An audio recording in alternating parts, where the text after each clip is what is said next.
Call the 6 p.m. legislative session of the Spokane City Council to order. Please all rise for the Pledge of Allegiance. Pledge allegiance to the flag of the United States of America and to the republic for which it stands, one nation, under God, indivisible, with liberty and justice for all. Ms. Pfister, if you please do a roll call. Council President Stuckert. Present. Councilmember Allen. Present. Councilmember Fagan. Present. Councilmember Mumm. Present. Councilmember Schneider. Present. Councilmember Stratton. Present. Councilmember Waldrop. Present. Let the record reflect that all council members are present. With that, we have no proclamations, no salutations, no administration reports, and we have one council report, Public Works. Councilmember Waldrop. Yes. On our agenda today, we discussed a few issues from the council requests and a few staff member requests. One, we did get an update on the Wall Street project. If anyone's gone downtown and noticed, the council did vote to vacate a portion of the right-of-way, and the building there on the corner of Wall and Main Street is going to be coming down and rebuilt. And so at the same time that that's happening, the city is putting in a sewer line that will take stormwater to a pipe and get it down and get some of that water from going into the river. So it's part of our clean water program here at the city. And so we got a little update on some of the public outreach efforts that have been happening around that Wall Street project, because the idea is that we want to have it be still that pedestrian with some vehicle access. That's so it's in the works. If you have ideas or comments, I think if you go to the SpokaneCity.org website, there's a way to give comments on the blog there, and there's some photos and some draft designs, and the city will be going out with some more designs in September. The other topic, we had some good news. The city is engaging in updating our waste treatment facility to the next level of treatment, a third layer of treatment of our water that goes through the water reclamation facility. And this is a huge project, and we're going to have very clean water going into the river when we're all done with this. But the city wants to engage in a process called a general contractor contract management. Is that the right term? Did I get that right? I just know the acronym. Yeah, GCCM. Yeah. But the idea is we work with a general contractor, and then we're the owner of the project, and it's a different style of working instead of just the design build process. We took that to the board at the state that makes a decision about whether cities can use a different process, and we were given an 8-0 vote in support of us using this process at the facility. So that was good news, and we'll be sending out in the next week requests for qualified firms to work with us on that project. And then finally, we also discussed, as we passed the street levy last year, we have a great new subcommittee of the Plan Commission that is advising and giving feedback on streets projects and how those projects interact with other public works projects at the city, and helping us prioritize those street projects over the next, in the short term and also in the long term. So we had a conversation about that group and how their work can be integrated with the work of our Transportation Benefit District Citizens Advisory Group. That group will probably be moving more into advising the city and the TBD board exclusively on residential projects, while the subcommittee will be looking more at larger arterial projects. But we want to make sure those two groups are talking the same language and making sure we can leverage those projects together. So we're just trying to make sure we have good oversight of the work we're doing at the city and make sure those oversight groups are talking to each other. So that was our Public Works meeting today. Excellent. Thank you, Councilmember Waldrop. And we have two appointments, one to the Planning Commission from the Community Assembly and one of the mayor's two appointments to the OPO Commission. Appointment of Greg Francis as the Community Assembly Liaison to the Plan Commission, and OPO Commission appointment of Aaron Vanderpool, which is the mayor's appointment, who will complete a vacated term until September 15, 2016. Move to approve. Second. All those in favor? Aye. Opposed? Thank you. Look forward. Now the OPO Commission has a quorum. We got 3 finalists. Excellent. And with that, we'll move to our first open forum. And Mr. Bo Cook, you're up first.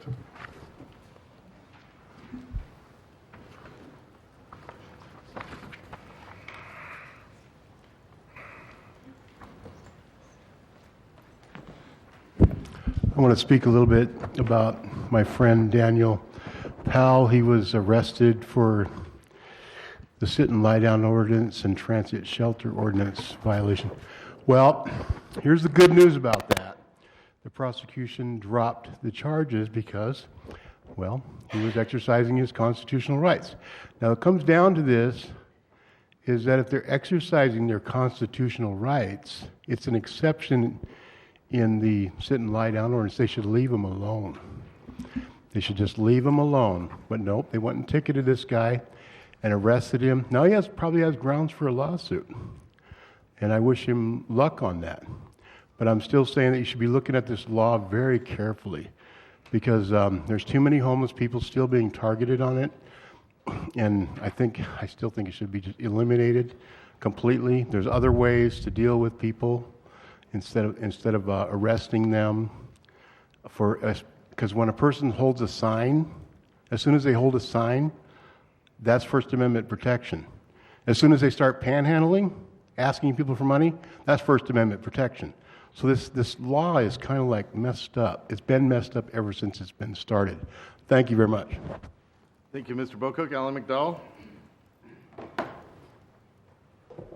Apology if I'm a little shaken up after going over to the FBI and being told that I'm mentally ill on proper documentation and verifying factual information to counter any delusions on diagnosis made up by FBH. I think council should understand that around the world, societies have completely collapsed on not documenting information properly, on blacklisting individuals, such as in the Soviet Union, such as in North Korea. The Taliban has stripped records. You see often that museums are stripped of records. And I just question in this society the documentation system because I go through thousands of files, I go through police reports, and I'm not getting proper documentation. I get a lot of false information and no ability for the individual to counter information. So I have multiple files from Freeman High School missing, but I definitely feel for one of the council members who lost some paperwork a few weeks ago in the office and told me about it.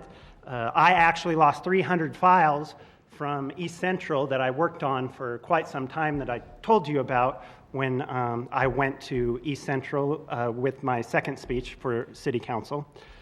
But right now I'm trying to figure out where my all-time weightlifting records are from Freeman High School, and I worked 6 years for those weightlifting records, and I'm told by GNC that they could have been the all-time national records for 10 rep maxes, 500 to 600 pounds for a 120-pound individual at 19 years old, 13 attempts at 10 actual verifications, which weren't completely verified.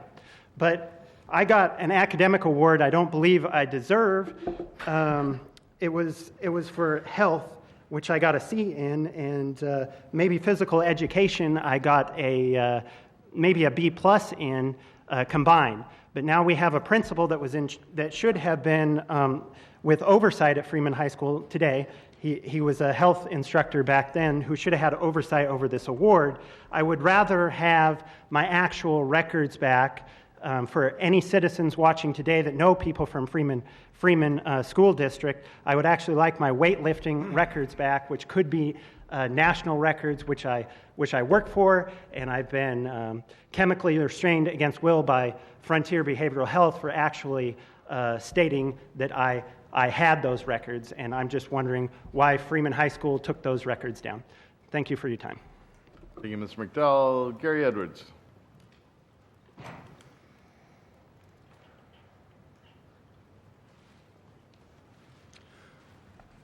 Mr. President, council members, I'm here to share my recent experience as an observer on the verification process to certify signatures in 2 recent city initiatives that should probably and hopefully will be on the city ballot for voters to decide on in the near future. My first experience involved the Sanctuary City ballot initiative. In my first session, I noted around 15 signatures that looked the same as what I saw on the screen and on the paper that were disqualified. Another observer with me had the same notations. I made notations as best that I could and for follow-up in case they were needed. It turns out that further investigation on numerous cases, like what I experienced, have been challenged after intense examination and appears to have proved that more than sufficient signatures should have been approved from the initial batch submitted to that these unquestionably qualified for this year's general election. On my second observation experience on the other initiative, the county elections employees had his body, hands, arms, and paper document being in such a position that the items were impossible to observe. The conclusion that several of us observers made was that this appeared to be consistent, suggesting that possibly there was instructions from a supervisor to make it hard to observe. I don't know that.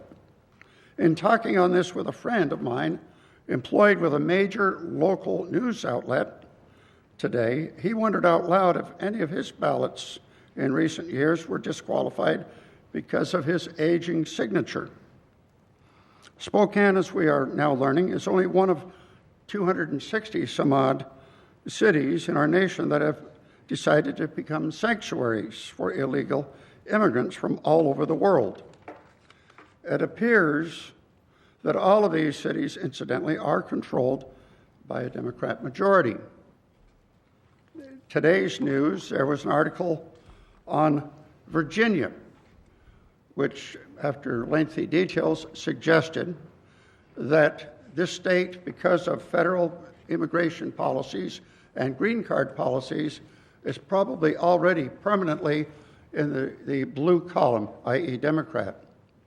There's a number of other states like Florida that are being suggested also. It seems like there's a coordinated effort from the top of the nation through the courts to local. Thank you very much. Alfredo Yamedo.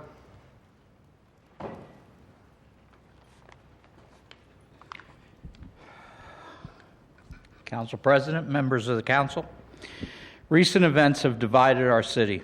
I was asked the other day by a conservative Republican as to why I thought we are unable to compromise anymore and that we're constantly burning our bridges. Instead of answering his question, I decided to go home and think about it a little bit. And I'm going to use the same analogy in my answer. My bridge has a toll booth at it that you must stop at before you meet me at the middle. The attendant will not allow you to continue if you are racist, bigot, homophobe, xenophobe, Islamophobe, will not accept a woman's right to make choices regarding her body, are a staunch defender of the false, factless stance that America is a Christian nation, that behaviors associated with homelessness should be outlawed, that the police are always right, and that your point of view is the only point of view that matters, and you are against marriage equality. If you get past the toll booth, then let's meet in the middle and work on the issues without personal biases. Of course, we all have personal biases, but if we realize that we have them, and then we can keep them in check and truly work on the issues. When the rubber hits the road, our priorities do not differ much. We all want good education, safety, a home to live in, food to eat, and a great community to live in. So I make this challenge today, and I want to reach across the lines and work to make Spokane a better place for all and not just the privileged few. If you're ready to do that, then I'm here as long as you can leave all the discrimination at the toll booth. Yes, we can, Spokane. Si podemos, Spokane. Gabriel Elliott.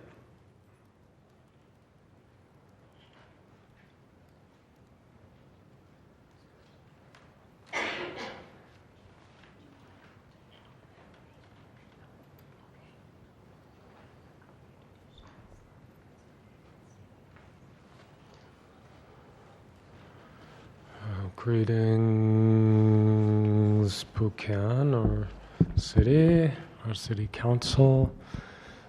I am Gabriel Elliott, and surely I'd like to announce the weekly meditation class. It's held on 29th and Bernard, the Saint Mat meditation class. And I'd also like to make a note of the uneasy truce that is the U.S. Constitution. I don't have time to read a preamble or whatnot, but the white wolf and the black sheep of Prince Hall and George Washington, Alfred Pike, or Albert Pike, whatnot, exists here and now.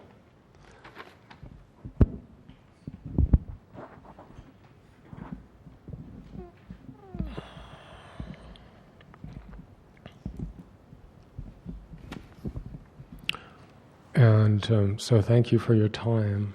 Namaste. Ryan Park.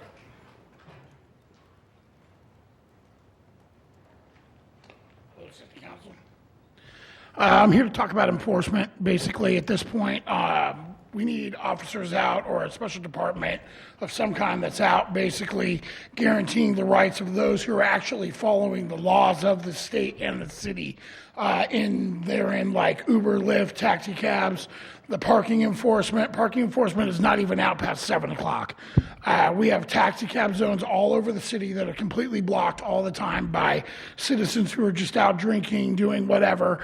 The whole thing is preposterous, really, because we've passed all these laws now, apparently, in the state of Washington that are supposed to protect us. I mean, Uber's still operating. They're still operating without for-hire licenses. They're still operating without insurance. There are major fines that come with this. I would assume that the city itself could and would want to get these fines and money back to the city and make them operate on the same level as the taxi cabs that are legally running. The problem is not just with Uber and Lyft. There are like 3, 4, 5 different taxi cab pirate companies right now. People are just doing whatever they want because of Uber and Lyft. It's just out of control. You can go to the airport and you can find 3 different taxi cab companies that don't even have stickers on their windows, are not legal companies. They answer the phone by different names. It's not just Uber and Lyft. It's all of them. You're talking about commercial insurance not being used. You're talking about for hire licenses, DOT medical cards. I would think that all these fines, $1,500 per day, $1,000 for this, $500 for this, it's all just phooey if you don't have anybody out there doing anything about it.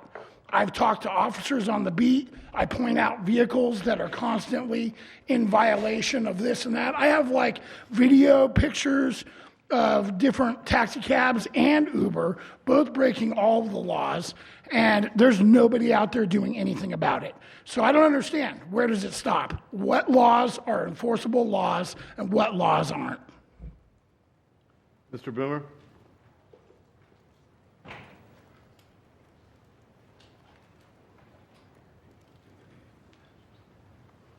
Good evening, councilmen and women.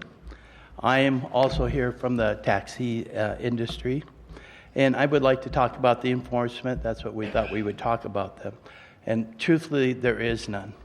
Councilman Fagan and I've had several meetings. I know he's brought it to your attention. Nothing's been done. We were told that we would get a new taxi zone at the bus station, train station. We've been told this now for over a year. There still is nothing being done.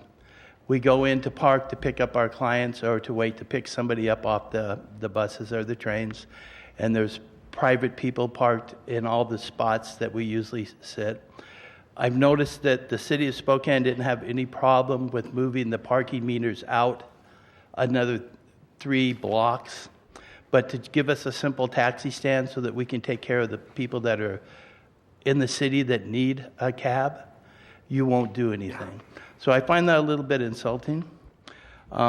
We still, like Ryan said, we have lots of people parking in our taxi stands. We can't get in them, which is causing congestion and traffic flow problems because we still have to pick up our clients when they call us in.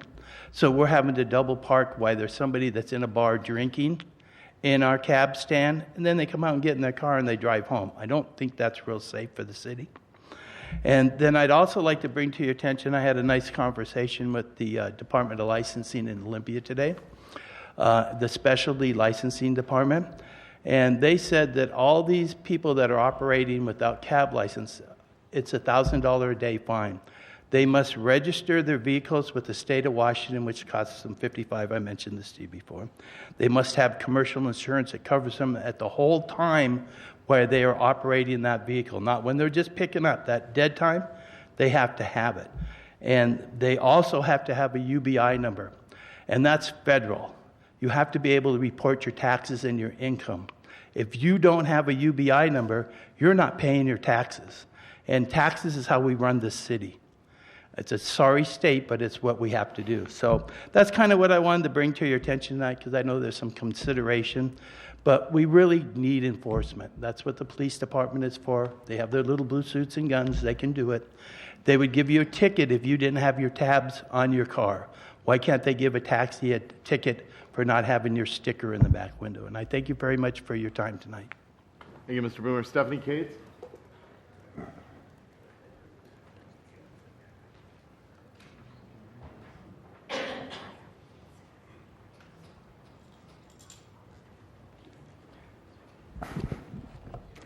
Council President, council members, Stephanie Cates, City of Spokane resident, speaking as an individual involved in the gathering of signatures for Initiative 2015-1. Following the turn-in of the signatures, I participated in observing at the elections office, and I've never done that before. It was quite an eye-opening experience. But what I gathered is that I believe there's a subjective system of verifying signatures on our petitions that concern me. What I saw was maybe evidence of inconsistent training and some different workers using different procedures to go through the signature verification process. And mind you, I'm not blaming the employees in any way. I just think there aren't consistent policies in place to go through this process. So we had a lot of situations where there was sloppy handwriting. On the petition itself, even the printed name was difficult to decipher. So the employee had a couple of options to use a search engine. They could either, number one, take a guess at typing the entire name as they saw fit, or number two, type the first two letters and then a character to pull up a list of possibilities and then go through that list, matched up with the address to find the signature. I believe if an employee was following that first method of trying to decipher the entire name and not finding it, that resulted in a signature being tossed out because the name simply didn't come up. Following the second method had a better chance of locating the person and counting their signature. So what happened, of course, was we had hundreds of signatures that were thrown out, I believe because of this subjectivity and inconsistent procedures. We came very close on this initiative, 37 signatures, which is a 1% margin of error. And as close as we were, I believe there are enough good signatures if we go through some of those that were thrown out, that we will have enough to qualify for the November 2015 ballot. And I would ask the council to send the signatures in question. You'll hear some more examples from the gentlemen who follow me, back to the auditor's office, the elections office, without delay so that they can be re-verified with a greater discernment and consistent policy, and thereby honor the constitutional rights of those who signed this petition to have their signature count. Thank you. I think it's Fred Kidney, and then Tim Ben.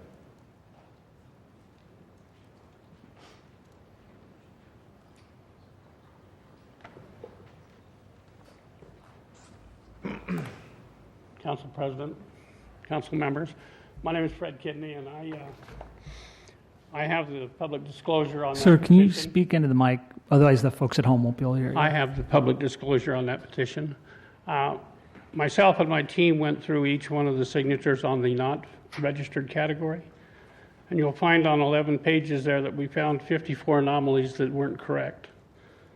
We feel that with that many in one category, we have the option of going back and having this re-looked at. We would appreciate it if you'd take the time to look at this paper. We can go back and revisit the other categories, but we would like to have your opinion on this first. Thank you very much, and I appreciate your time. Tim Ben?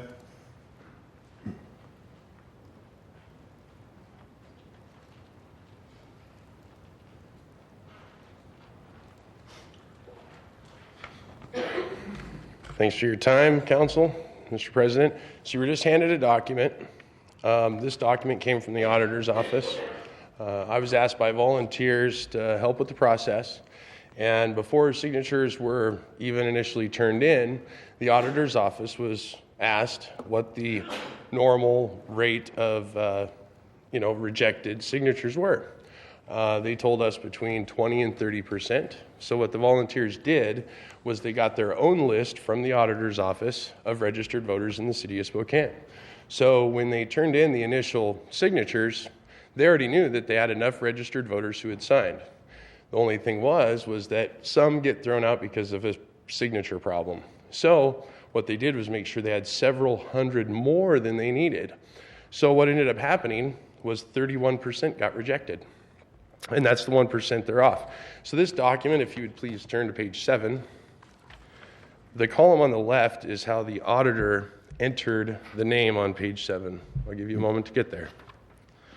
There is a last name, Fitzgerald, there that the auditor spelled wrong and then said the person was not registered. But if you spell the name Fitzgerald properly, she's obviously a registered voter, and there's her address. If you go down a little bit further, down to 1089, there's actually a category that says none, as if there's no signature there. There was a signature there, and it is a registered person. So you can go down further, same page. Another problem, somebody put in their nickname in their printed line. So are we going to throw out all those people's constitutional rights because of human error?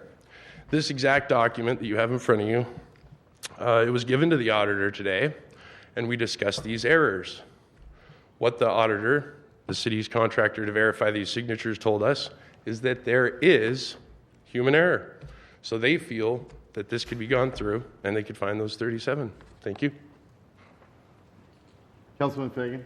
Thank you, Council President.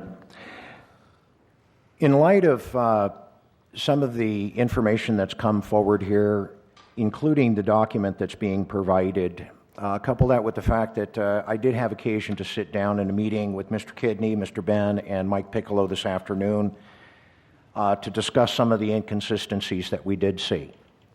Now, I would like to respectfully remind this council, our paramount duty is to preserve and protect those constitutional rights of the constituents that we do serve. So, subject matter aside, what I would like to do, and noting that time is of the essence because there is a cutoff date of August 4th, that'd be a week from tomorrow, I would like to motion that this council send this effort back to the county auditor for a second verification to be conducted over the next 24 to 48 hours, after which point, in the event that the results are affirmed, and they are short, that's fine, but in the event that the results do change and they are now qualified, I would like to be in a position on Thursday afternoon during study session to present a resolution that would put this particular effort on the November 2015 ballot. Second. Actually, if you want to add something to the legislative agenda, it's 5 votes to suspend the rules and then a simple majority to add something to today's agenda. If not, I would just suggest you could bring something forward to this study session and notice it, and we could call a special legislative session at the study session. But if you want to add something on that we would act officially tonight, you could do that. We're going to suspend the rules in a minute and add on, because we got the signatures verified, on Resolution 78. And so we're going to add that on and then add a couple other items on. And so once those rules are suspended, then you could make a motion to add something if you had something official that you wanted us to do tonight. Does that make sense? It does. In order to have any more discussion, the rules have to be suspended, and then the item has to be added to the agenda. Acknowledged. That being said, Council President, then I would move to suspend the rules. And we are at the end of open forum. That was going to be the next job, is to clean up the agenda. So, I'll second that. all those in favor of suspending the rules? Aye. Opposed? Rules are now suspended. So the first thing I want to do is, there's on the hearing number 1, there is Part C, which is the send it upon signature verification for the Workers' Bill of Rights. So item C needs to be added to the agenda. Then there's also 2 hearings, hearing number 2 and hearing number 3, that we filed that need to be added to the agenda, and we can take these one at a time. And then the 4th one I have is an emergency ordinance regarding public safety. So let's take those 4 first.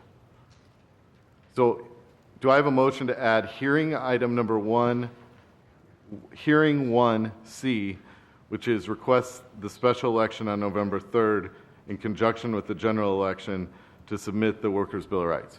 So moved. Second. All those in favor? Aye. It's now on the agenda. Now, hearing number 2 is a resolution requesting them for an advisory vote. Ask the question of whether we should reduce funding in existing general fund programs to reallocate to implement these provisions if it so passes. All those wishing to add that to the agenda say aye. Aye. Opposed? Nay. Nay. Okay, passes 5-2. Hearing item number 3 is requesting an advisory vote on whether to pursue additional funding sources in order to implement the provisions if it passes. Somebody make that motion? So moved. Second. All those in favor? Aye. Opposed? Okay, passes. Hearing item number 3. Now, I have also, in addition, Ordinance C-35-288 declaring a public safety emergency that I'd like to add tonight and have a vote on.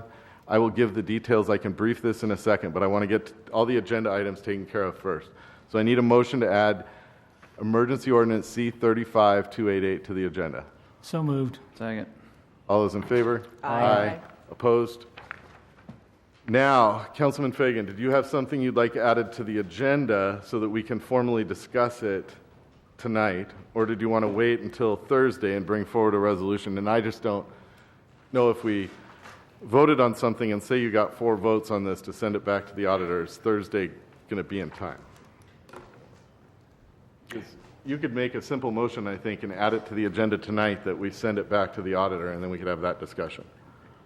All right, then I will go ahead and make that motion that we add this issue to the agenda tonight, that we go ahead and have the county auditor take another look at signature verification based on the inconsistencies that have been pointed out. And that was Prop 1. Yes, sir. Okay. Do I hear a second? Second. Discussion on adding it to the agenda. So I'm going to speak against the motion because I don't believe we legally can compel the auditor to run signature verification twice. I've never heard of an instance of that happening. I've been involved with ballot chasing, signature verification. Matter of fact, in the race of one of our council members who's here on the dais that had a significant amount of mismatched signatures that went back and forth, and that race came down to a lot of ballots that needed to be verified and matched up, and it was a pretty thorough process. And I guess I'm not convinced that I'm seeing wrongdoing here or something that would require us to reconsider. But I'm more concerned that I don't think there's anything we legally can do.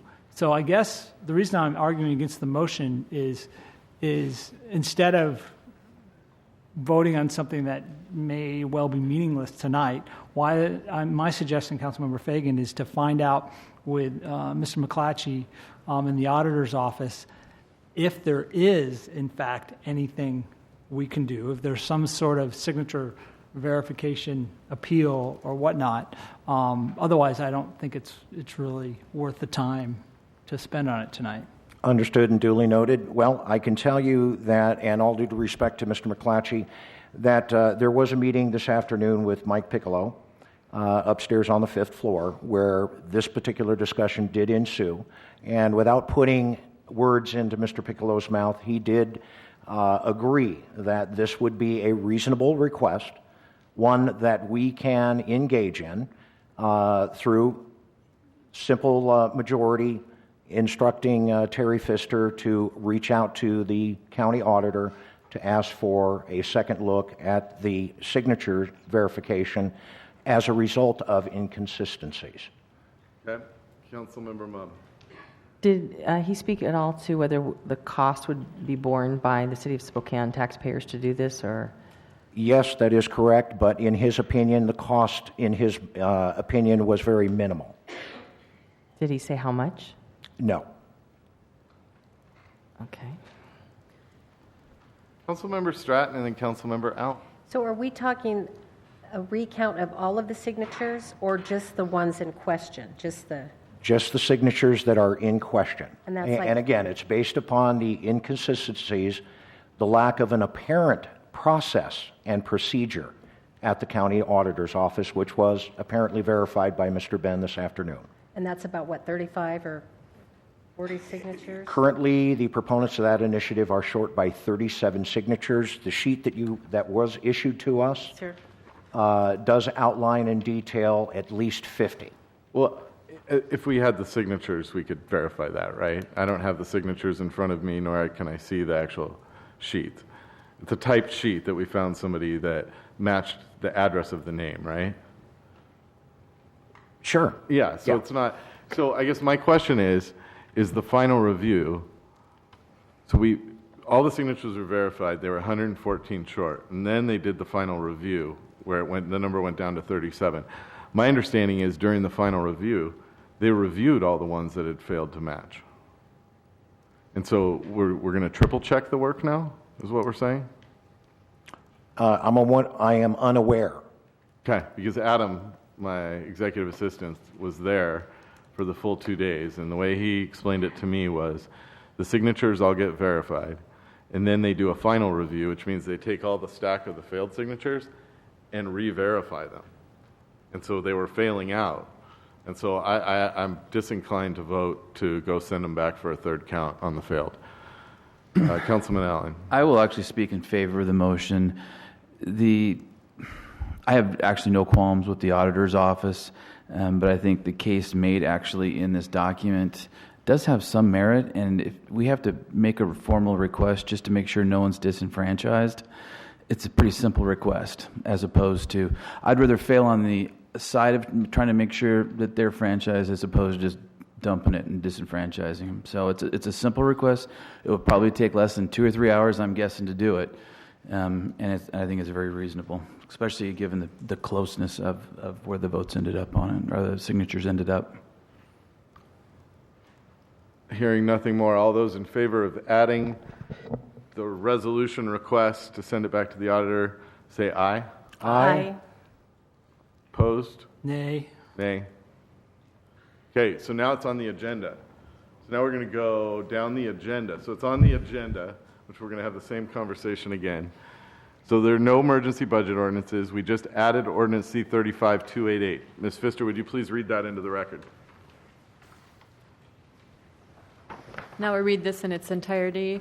Ordinance number C-35-288, an emergency ordinance relating to non-emergency medical service in the city of Spokane through the safe use of additional response units, creating new section 3.01A.366 to the Spokane Municipal Code, and declaring the existence of an emergency, whereas protecting the safety of citizens in Spokane is the paramount duty of the Spokane Fire Department, a duty which must always be balanced with the duty to keep our firefighters and first responders safe, and this can only be done if firefighters and first responders are fully equipped and staffed.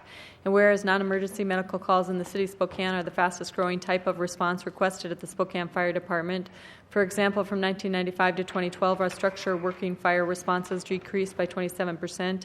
EMS calls increased 76% from 15,739 to 27,773. And whereas as of 2013, according to dispatch records, EMS calls represented some 80% of the calls received by the Spokane Fire Department. And whereas in 2014 alone, the number of Alpha and Bravo EMS responses, the two response types representing the lowest non-emergency levels of care requested, increased 2.23% and 13.52% respectively, and those two response types comprised over 47% of total Spokane Fire Department responses in 2014. And whereas the City of Spokane's comprehensive plan is pursuant to the Washington Growth Management Act, a set of requirements for the city's provision and maintenance of adequate public facilities and services as the city grows and develops and includes minimum levels of service. And whereas the City of Spokane's comprehensive plan mandates that responses to calls for service in non-emergency, non-life-threatening situations by the fire department shall be no more than 11 minutes, 90% of the time. Whereas the 2013 Fire Task Team report recommended that alternative response units be used to maximize community resources for additional options for citizen transport and medical care beyond EMS 911. And whereas the city's Fire Task Team made a set of recommendations in 2013, one of which recommended that 8 additional firefighter positions be added to the fire department's budget in order to place 4 ARUs in service at Stations 1, 11, 13, and the Highway 195 corridor. And whereas despite the unanimous recommendation of the Fire Task Team, the Spokane Fire Department operates only 2 ARUs on a roving basis, 1 north and 1 south, staffed with only 1 firefighter in each unit. And whereas single firefighter staffing at ARUs poses a serious risk to the safety of the firefighter and to patient care, because a single person cannot conduct scene control in dangerous situations while also administering needed medical attention. And whereas the most recent estimates indicate that ARU response times for Alpha and Bravo calls are now routinely in the range of 25 to 30 minutes, which creates an unacceptable situation for individuals who have called 911 seeking assistance from our city's fire department. And whereas innovative models for the efficient provision of EMS and fire services must be balanced with excellent care for all who call for help, adherence to the goal of meeting prompt response times, and the utmost regard for the safety of our firefighters. And whereas the operation of alternative response units with insufficient staffing presents a public emergency because it endangers public health and public safety and endangers our city's first responders. Now, therefore, the City of Spokane does ordain Section 1 that there is adopted a new Section 3.018.366 to the Spokane Municipal Code to read as follows. Section 3.018.366, Alternative Response. A, the fire department is authorized and encouraged to create and implement alternative response models such as smaller units designed and staffed for non-emergency medical response on a stationary and or roving basis, provided that any alternative response modes or units which do not comply with this section are unauthorized.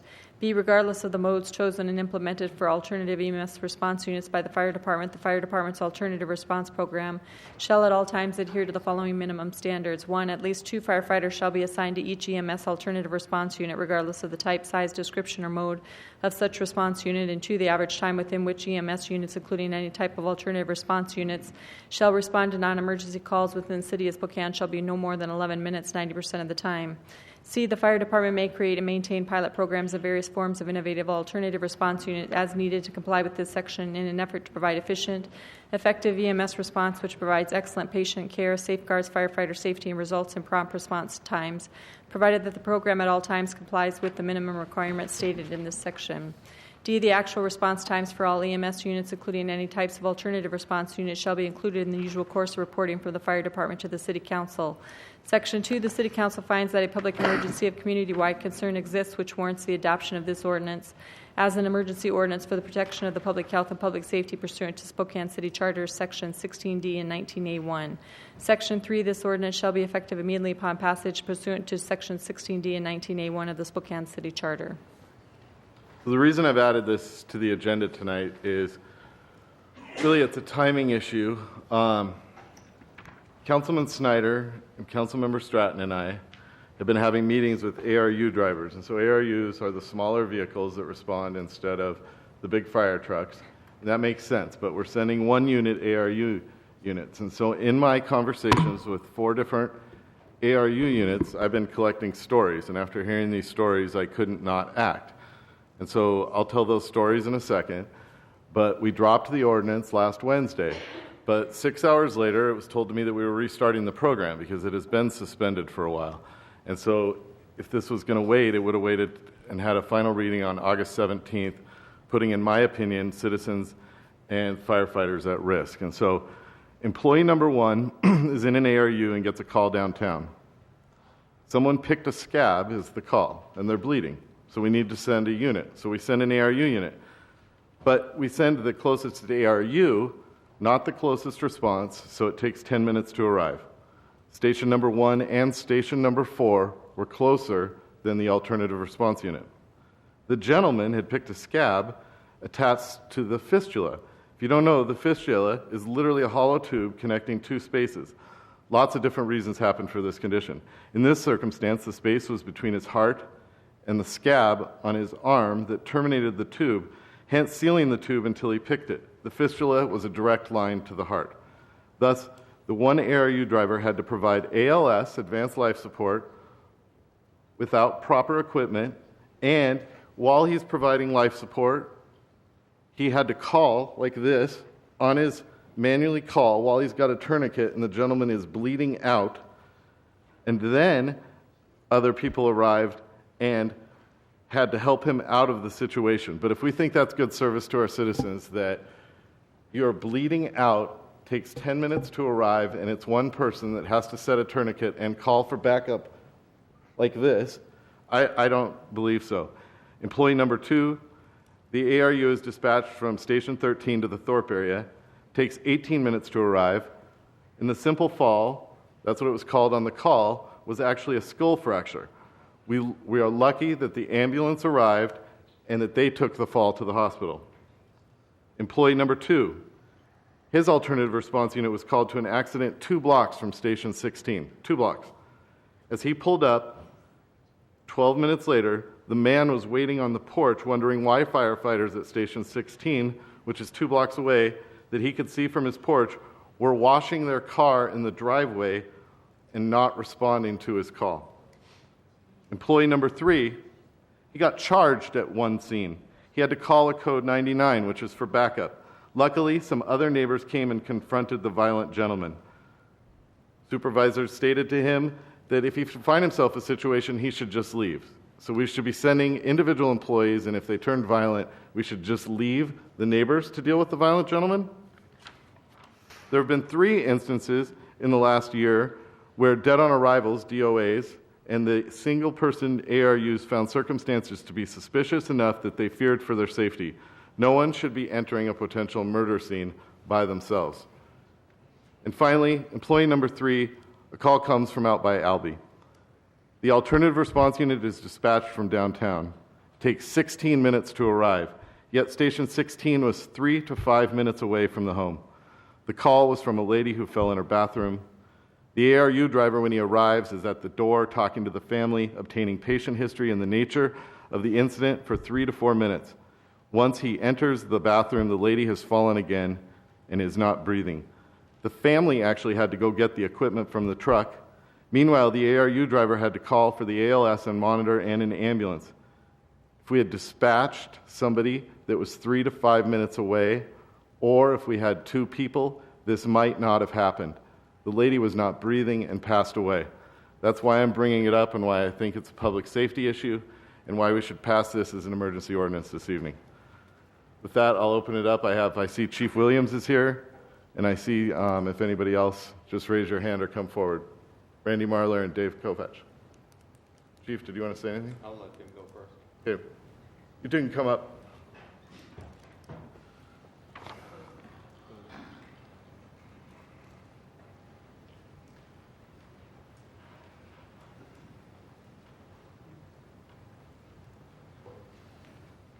Members of the council, my name is Dave Kovac. I'm secretary for Local 29, and I guess I'm here speaking on behalf of Local 29. This program has been a 2-year work in progress, and we've made multiple changes. I think we've worked really collaboratively with the city over the last 2 years in identifying problems with the program and changing it over time, and we've made improvements. We've made a lot of improvements on it through cooperation with city administration and both sides listening to ideas. This is a brand new program nationally. There's one or two, maybe three other places in the country that were doing this when we started it, so there's bound to be issues out of the gate.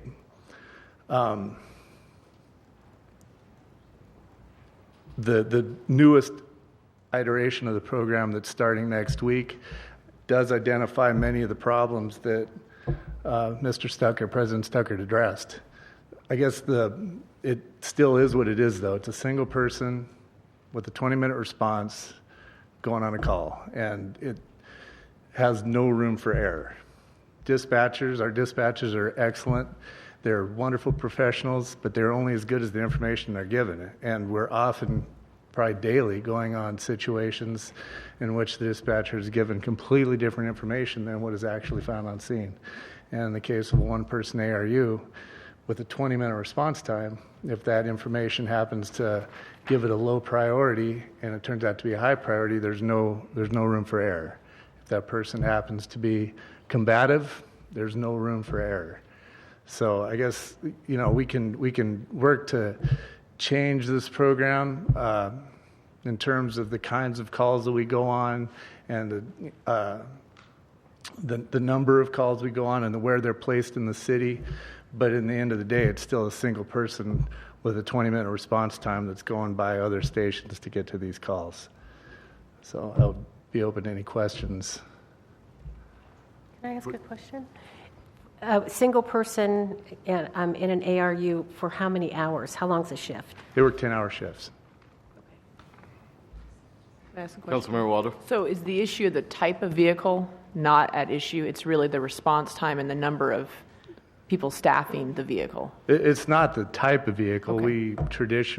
We ran squads many years ago, which were a little bit bigger version of the ARUs that we have right now, as two-person paramedic units.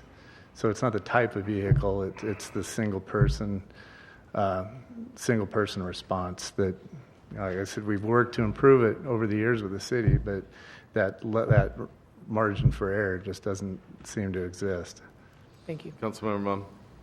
I had a question. We hear that there's going to be perhaps a dispatcher, someone asking, is it okay if it takes 15 or 20 minutes to come?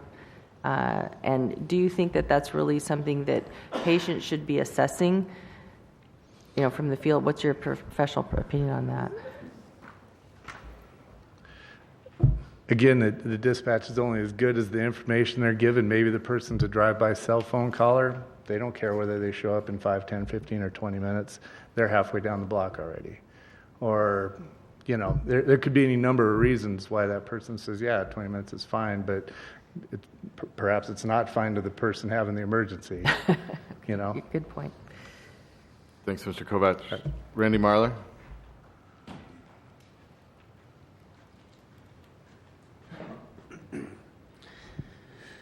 All right. Well, I'm Randy Marler, member of Spokane Firefighters Union, resident here in Spokane.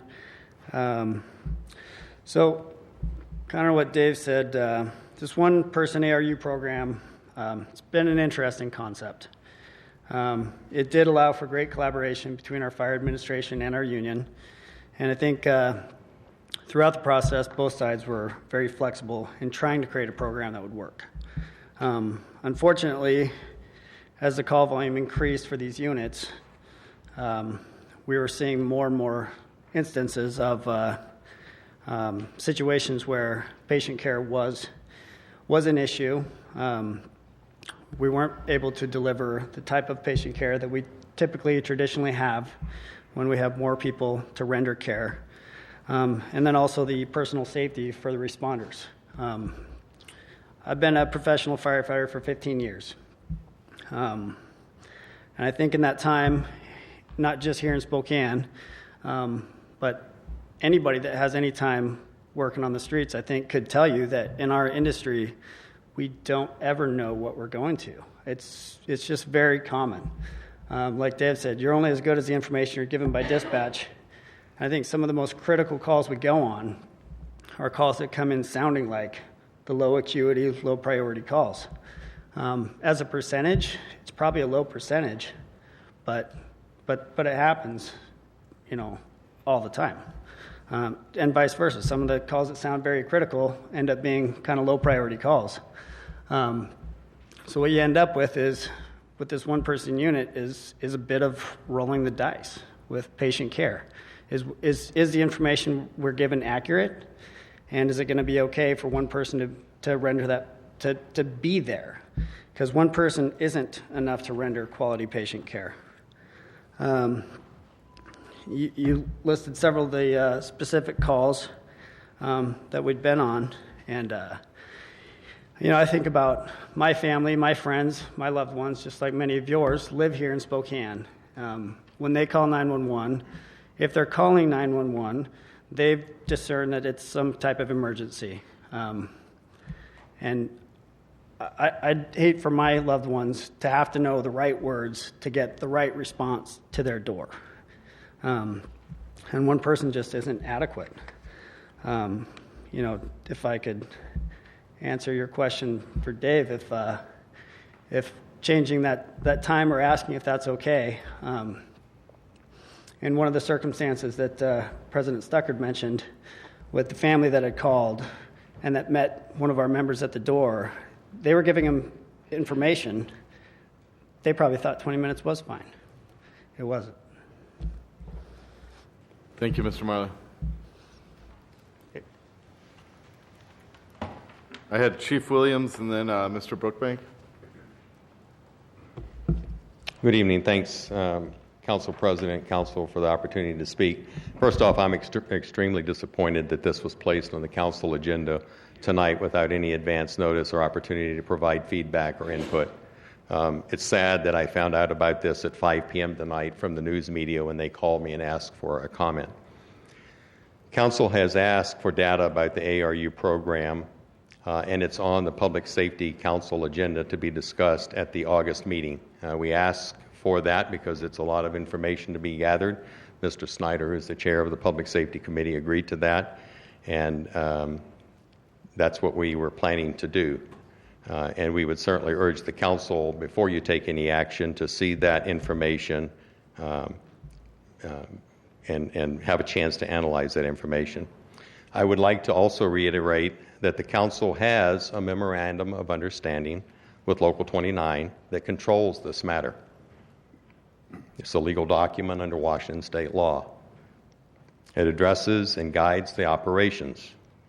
This is a negotiated agreement for one-person staffing of ARUs. That was a conscious decision made between labor and between management.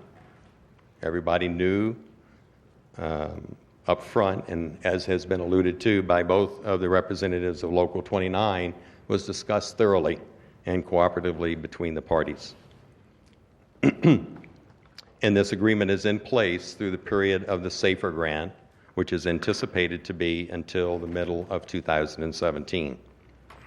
The concerns that are referenced by the council in creation of this ordinance have all been addressed in meetings between the parties, and they have all been effectively resolved from what the local has told us in the meetings that we've had with them on numerous occasions. When the local expressed concerns initially, it was because we'd had a couple of incidents that we had not previously had in the previous about 18 months of operation. We immediately stopped the program in order to address the concerns. We worked with the local to make those changes and address the concerns, and they have been put into place. A written policy was negotiated with Local 29. It wasn't done by administration. It was done by both of the parties to address the concerns, and that policy has been put in place. We worked through the issues identified, and the local was a part of this process from the start until the policy was addressed. The timing for this was identified several weeks ago of when we would restart the program on August 3rd. It was indicated apparently in the ordinance, and I haven't had a lot of time to look at the ordinance, but it was indicated in the ordinance that it was recommended by the task team, and it was put in place by the task team was put in place by the mayor at the recommendation of the council. The ARU program started in the fall of 2013, and we've made a lot of changes. They have handled over 2,200 incidents that have allowed emergency response, more critical large apparatus to be available for more critical units. I'd like to point out that there is incorrect information in the ordinance. Only 2 units have been placed in service. That is not correct. We've placed more than 2 units in service. Staffing is unsafe. Reference to 25-minute response Councilman time Allen. as common is not true.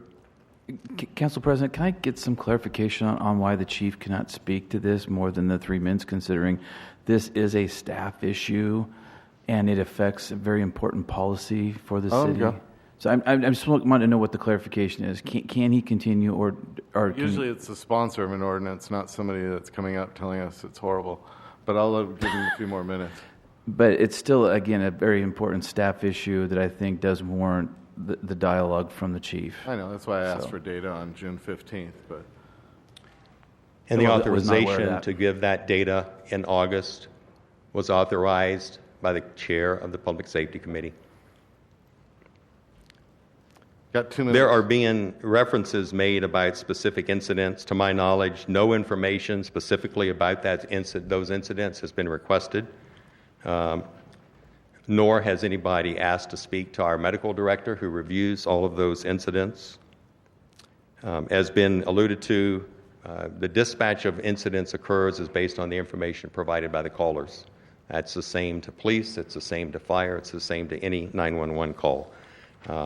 And the local and the fire administration were all in agreement as it relates to the response time guideline that we put in place, to the types of calls we sent these units on, et cetera, et cetera.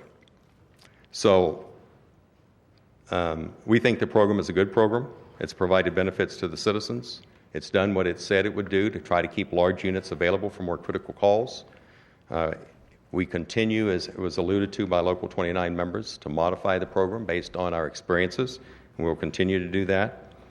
So from these things, we would urge the council, I would urge, and the city administration would urge the council to not take action on this proposed ordinance.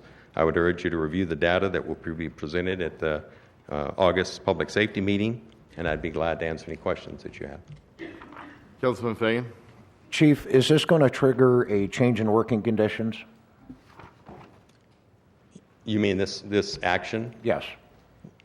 Well, I'm certainly not a labor attorney, but if the council takes action that's contrary to a labor agreement, then there are certainly some questions that are going to have to be asked about which one supersedes in the state of Washington. Understood. Thank you. Thank you. Mr. Brookbank?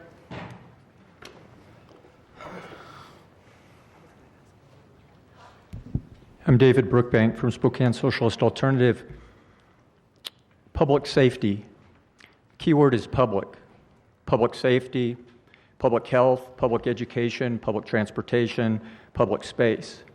One of the things that we witness here night after night is a cult of fetishism about and a campaign to starve the public of funds that it needs for public concerns, public interest, public health, public safety, public security, public education, public transportation.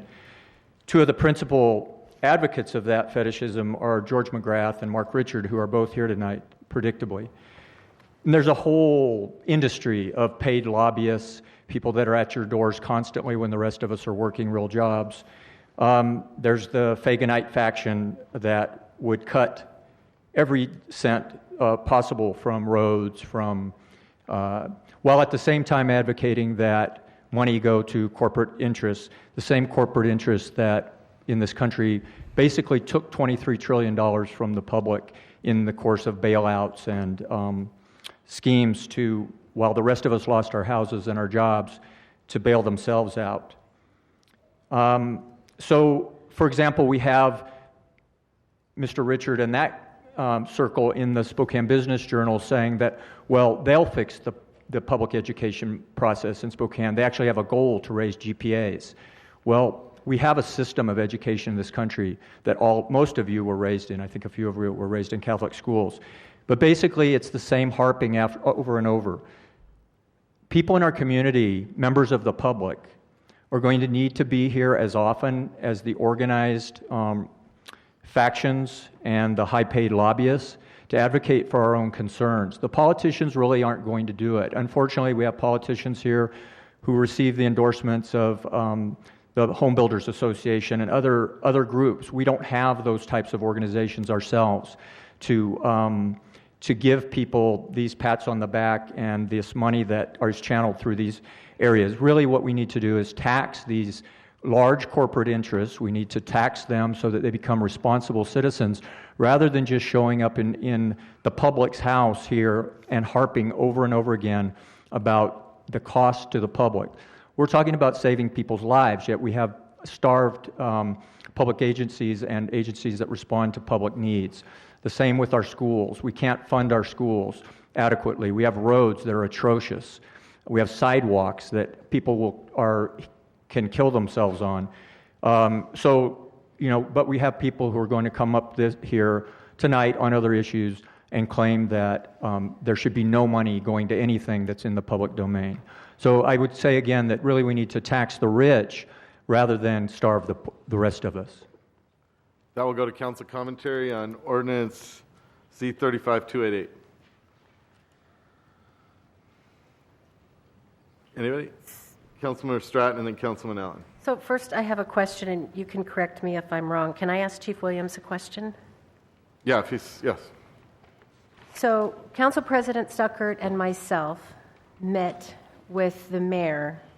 It was around June 10th. July 1st. Was it July? July 1st. Boy, time flies. Okay.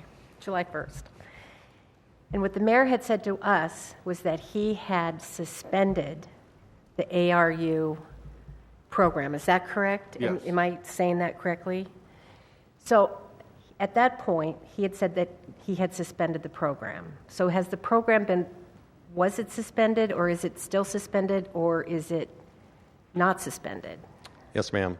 The sequence of events was the local identified some issues after a couple of calls and identified some concerns for safety. I believe I was on vacation, so I don't know the exact dates, but I believe it was sometime in late April, early May. We set up a meeting with the local right away. Chief Schaefer was in charge while I was away. Right away, Chief Schaefer made the decision to suspend the ARU program until we had a chance to meet and get those issues identified and resolved. They met, when I say they, because I wasn't here, the parties met, the city administration, fire administration, and the local, and identified the issues, identified a plan to deal with those. That included training offered by the police department. I think the question was it suspended, though, and not suspended? It wasn't. Do you want the detail? It was, yeah, that's fine. Keep going. So we worked with the police department. The police department offered training for those that would be assigned to the ARUs on situational awareness and how to better be prepared if somebody did start approaching them without them expecting that to occur. The parties during that, and we had to wait a while because the individual from the police department that was going to do the training was not able to do it until the latter part of June. So by the time we got everybody through the training and we were working out the finishing touches on the policies, that was being done in late June, early July, with the intention to restart the program in early August. So that was all of the work that we did collaboratively between labor and management, taking forth those things, and everybody was aware. One of the things that was identified is, should we change the types of calls? Should we ask some of the questions at the time of dispatch? That was a collaborative discussion that went on at labor and management, and that's what we all agreed to. So all of the parameters were agreed to, completed, put back in place with the agreement to start on the 3rd. So that date was identified some weeks ago. Okay, and so during those discussions, was the concern about 1 versus 2 firefighters in the unit, was that discussed? Yes, it was discussed, and part of the statement originally, the position was originally taken by local President Waller, was that in the interim, while we're discussing these, until we can get this matter resolved, we would like to at least have 2 people on the unit. And what we said is, if there are issues you have concerns with, we'd already stopped it. So we didn't want to have any issues with potential safety. We worked through all of those. Everybody was in agreement to continue the program in accordance with the collective bargaining agreement we have. All of the provisions were worked out collaboratively, and that's where we're at today. So the notice was sent out. The union participated in that. They were aware it was going out. We've started advertising for people to work in the positions. We've made some of the changes that we talked about at the Public Safety Committee meeting about situational awareness, about giving the opportunity for people that wanted to work, volunteer to be back on the units to do that. All of those things came up in the Public Safety Committee. They've been discussed in Labor and Management. They've all been put in place. Okay. Okay. So I'll go ahead and comment, if I may. I spent some time with Council President Stuckert talking to firefighters and listening to their concerns regarding safety and patient care, and what some of them felt was not sufficient time to get to somebody or to fully understand the situation you're walking into.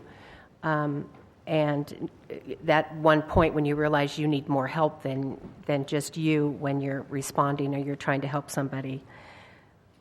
I think this is a really good program, and I think it's a program that we need in this community. I'm very concerned that we do this right. I'm concerned about the safety of our firefighters, and being the caregiver of an elderly parent. I'm very concerned when I call 911 that I have adequate response and adequate care for my loved family member. So I'm going to go ahead and support this. I just think that, and we can talk about this and we can say, well, we'll deal with it in August, but as time goes by, we're still having, the emergencies don't stop and people need help. And I think I just would feel better and rest easier if I knew that if my mom had a problem and I could call 911 and somebody's going to be there. I just feel that our firefighters deserve to be safe, and I think our citizens deserve to have adequate response time and good care when they call. So I'm going to go ahead and support this ordinance.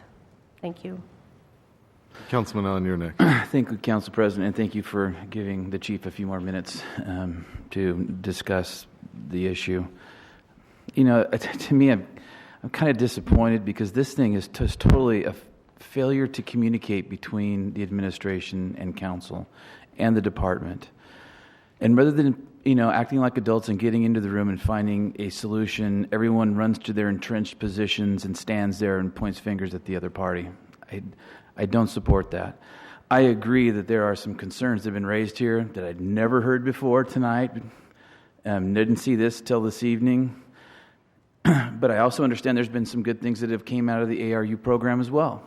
And so with 80+% of our fire response is medical, we have to figure out a way and work with the firefighters to provide a safe environment for them too, yet deliver a good service to our citizens. And entrenching ourselves in these positions is not doing that, in my opinion. So I would like a little bit more time to review this, and if we have to vote on it tonight, I won't support it because I don't think we've had adequate time. And this council really prides itself on putting things through committee and finding solutions. So therefore, I can't support it. I'm not saying I wouldn't support it down the line if we could all get in the same room and discuss it, but I can't support it as is. Councilman Fagan and then Councilmember Snyder. Thank you, Council President. I have to definitely echo the sentiments of Councilmember Allen. My fault for not being in the office when this particular ordinance ended up dropping last week. There is a lot of information here that we need to digest, and, for the edification of Councilmember Stratton, you can call 911 and that emergency service is going to appear. I did, and it took 21 minutes. Not via the ARU. Right. Okay. And there was under normal circumstances, when we didn't have an ARU program, we don't have one. It's on hold right now. So obviously, what you are going to see is an emergency response utilizing big apparatus, ambulance, and things to that effect. So it's not that our emergency response and things like that are going away. They're not. This is a program concept that's just basically being put on hold. But I got to agree with Councilmember Allen. I think that we need to get everybody in the same room to talk through this thing, and we're not going to be able to intelligently talk about it until such time as the chief is given that time and that opportunity to come up with the information that he has conveyed to us that he has already agreed to provide in August, which he apparently coordinated with Councilmember Snyder. So I'm not going to be able to support this tonight if we have to vote on it tonight.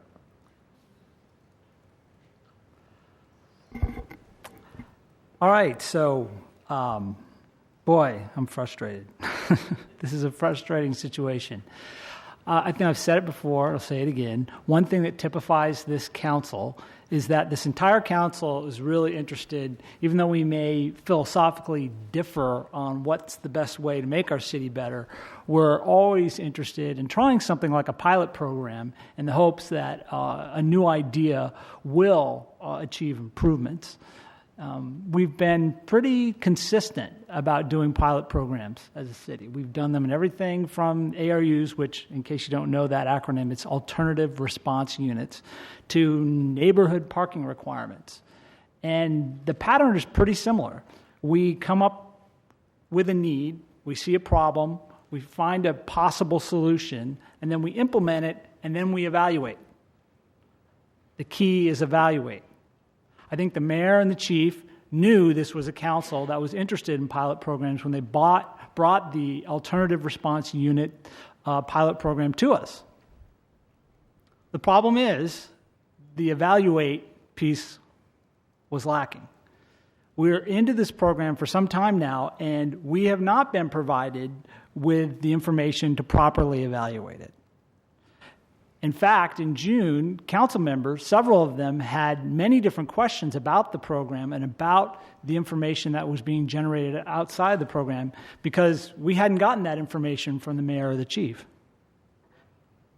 That is really key to this whole discussion. This program was supposed to do one of two things, and hopefully both. It's either supposed to save the city money or provide better service to increase public safety to the citizens of Spokane. Ideally, both. I cannot sit here and tell you if it's doing either one of those yet, because I have not been provided with that data, with that information. In the June public safety meeting, we requested of the department to get us certain information so we could start that evaluation process. The program was suspended. In my mind, I thought we were going to get that evaluation information before the program was restarted. It's news to me that we restarted the program without getting that information. When the department asked for a month-long extension on that information, I just assumed that we wouldn't be restarting it before we had a chance to evaluate. That's why I was really taken aback when the mayor and the chief decided to restart the program without any evaluation. Some may say it's a good program. I don't know if it's a good program yet. I need to know whether or not we are jeopardizing patient safety and whether or not we are actually saving money from our traditional responses before I can commit to supporting it in that way. So the chief said he was disappointed. I understand that disappointment. It's not ideal to hear about something like this in the media and to do it on a night like tonight. But I feel like we're backed into a corner on this. We have no meeting next week. The program is scheduled to start again next week. We have been provided with no information on whether or not that program is working as advertised. So I feel compelled to take this action tonight because I am also disappointed. If we're going to have a pilot program, we need to have evaluation and we need to have an honest discussion with the citizens as to whether or not that program is achieving the results that it's supposed to.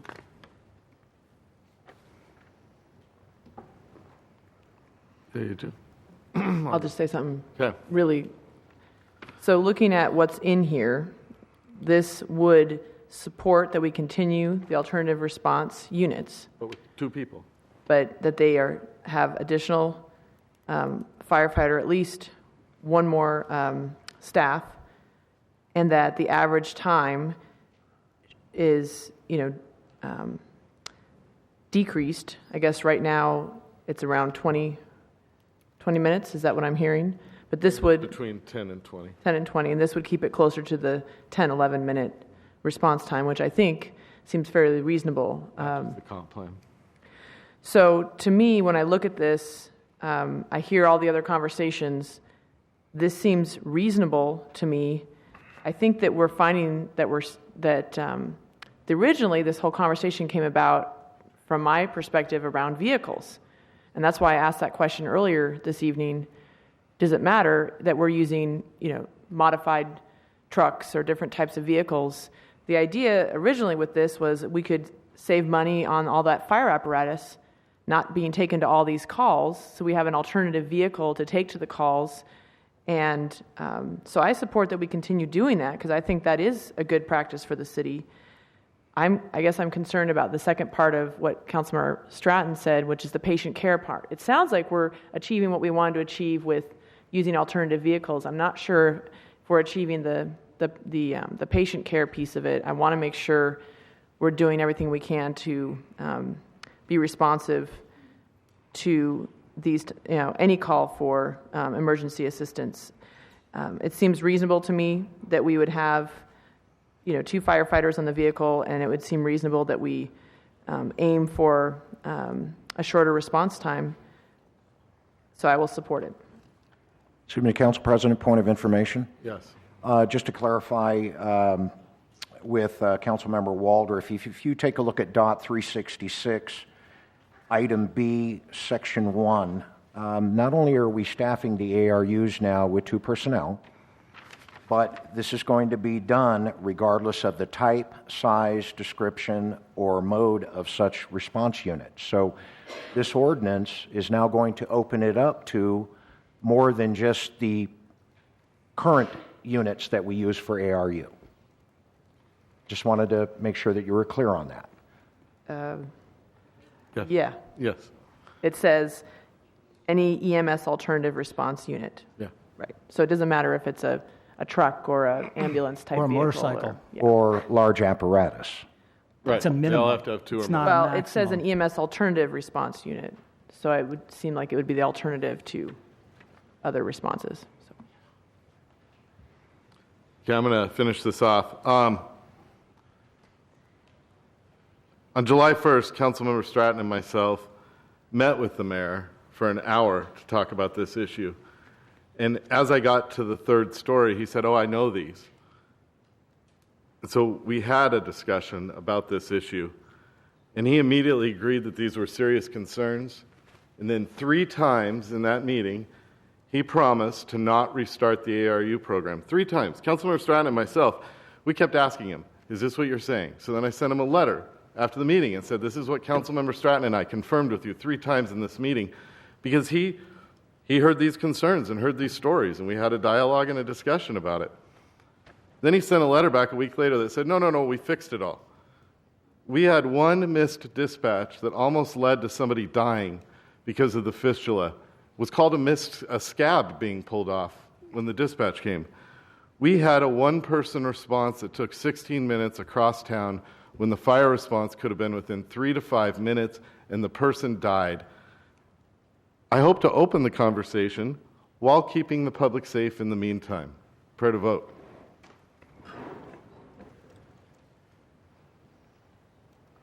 Passes 5-2. And with that, we'll move to Ms. Pfister, Resolution 73. Resolution 2015-73, establishing the City Council's Human Services funding priorities for the 2016 Human Services Grant Program and recognizing the 2016 Action Plan goals for Community Development Block Grant, CDBG, Home Investment Partnership, Home, and Emergency Solutions Grant ESG programs. Okay, and this sets the goals. Public testimony. Council commentary. Prepare to vote. Passes unanimously and 74. Resolution 2015-74, recognizing the attached Spokane Regional the attached Spokane Regional Wayfinding and Signage System Master Plan, which is on file in the City Clerk's office, as a guide for implementation of a motorist and pedestrian information sign program, and directing the Spokane Plan Commission to evaluate the feasibility of implementing some or all of the sign program in the City of Spokane. So I do see Mark here. Do we have any questions for Mark about the wayfinding? No? Council, public testimony. Thanks for all your work on this. That presentation was great. Mr. Brookbank, do you want to speak to wayfinding? I think, I lost track of my list. You are signed up. Again, David Brookbank. The only thing I want to say about this is there should be no signage in Spokane until these very dangerous locations in Spokane on the main thoroughfares where pedestrians are put at danger every day, such as Montgomery and Monroe, where Councilman Snyder told us last year that 15 people have been hit by vehicles and killed, is my recollection. Not quite. Or 15 people have been hit by vehicles at that location. There are other locations like Northwest Boulevard near Monroe, where there's an incredible zigzag in the traffic, and the sign there says that the speed limit is 10 miles an hour. It's a suggested speed limit, yet people have to cross right there at the subway. I've been walking for 4 years across this town. Another very dangerous location where somebody's destined to get hit, where the city's still experimenting with what it's doing with traffic there, is right in West Central, at 2 blocks in from Ash, by the swimming pool. And there, the park sign and the speed limit sign are covered by a tree. There's only, on that entire park, there's only one sign in each direction related to anything. There's several points of crossing there that have no sidewalks marked, and I object to the city doing anything about any kind of signs whatsoever until pedestrians in the city are protected. There are numerous people, I'm sure in this room, who've had close calls, who are walkers. Right now the city's pretty heavily focused on bikers.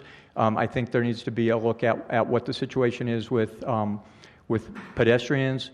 And, it used to be that the school around the school there in the Perry District, the elementary school, was very dangerous until City Councilman Dean Lynch got STA to admit that its buses were speeding down the hill there, and that school became heavily signed in a way that was comparable to the wealthy schools, like the one up off of, about 23rd on the South Hill.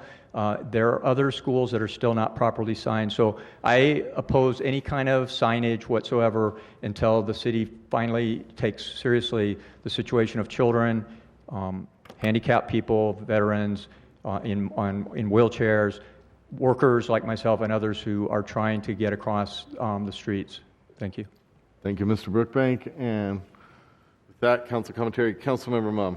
I just wanted to add that we're in the process of a master pedestrian plan for the city of Spokane, long awaited by many of us. And we have several pedestrian initiatives that we are working on. And also the wayfinding, there was an addition to the original concept of the wayfinding when we did research on this last week that added the pedestrian component. So thank you for reminding us to keep pedestrians in mind. I believe the city is listening and going after a very important thing to keep our public safe when we walk and cross our streets. Any other council commentary on this? Councilman Snyder? I appreciate the focus on pedestrian safety. That's one of the reasons I added the poison pill to the Transportation Benefit District in order for us to force a vote on the pedestrian plan by the end of this year. Happy to report that the pedestrian plan is coming along very well. It's looking better than I'd hoped it would. Much thanks to staff and their effort on that. But it's just one piece in the puzzle. We really have some other things that we need to do in order to increase pedestrian safety in our town. We have, it's amazing to me that cities that are many times the size of the city of Spokane have a much lower incident of traffic fatalities per 100,000 than we do here. And this is all a completely changeable situation that we can affect by building a safer city. And part of that safer city is signage. And this signage package, I think, is great in a whole bunch of different ways. I think they've done a good job of creating uniformity across our county, and I think it will create some improvements. But I'm going to vote against this because I'm kind of at a loss to explain why there's not a single bicycle strategy for signs in this whole package. And what it does, since all cycling signage has pretty much been ignored by this package, it creates a situation where if we come up with a cycling sign strategy that doesn't mix well with this, there could be contradictions and confusion. Right now, I think we don't have a good strategy for this, and I don't know how this project was scoped without bicycle wayfinding included. I don't understand it at all. So I'm frustrated with that, and that's why I'm going to vote against it, even though I do want to commend the folks that have worked on this project and the results that they've come up with. Anybody else? Councilman Allen. Just real quickly, I do get what you're saying, Councilman Schneider, but in this case, that is something I think fairly easily resolved by coming back through the process. So I will support this. I don't agree, but, Fair let's enough. agree to disagree. All right, prepare to vote. It passes 6-1. And Resolution 75? Resolution 2015-75, approving the appointment of Scott Simmons as the Director of the Business and Developer Services Department for the City of Spokane. I didn't have anybody sign up for public testimony on Scott. Council commentary. Scott's been doing a great job. I echo that. I agree. I really commend him for jumping in there and working really collaboratively with council. Prepare to vote. And Resolution 76. Resolution 2015-76, honoring the life, work, and legacy of the late Dr. Elson S. Floyd, President of Washington State University. Councilmember Stratton, were you the co-sponsor of this with Councilmember Allen? Yes. Go ahead. This is a resolution honoring the life of Dr. Floyd, WSU president for many years, a few years. Dr. Floyd gave a lot, not only in Pullman to the university, but also in Spokane. Very well loved by students, staff, and faculty. And I think just driving past the WSU campus, the higher ed area, you think of him because of the growth and a new med school on its way. Just a real pioneer in his field. Yeah, I would just echo the same things. Dr. Floyd really made a significant impact not only on WSU but in Spokane during his time.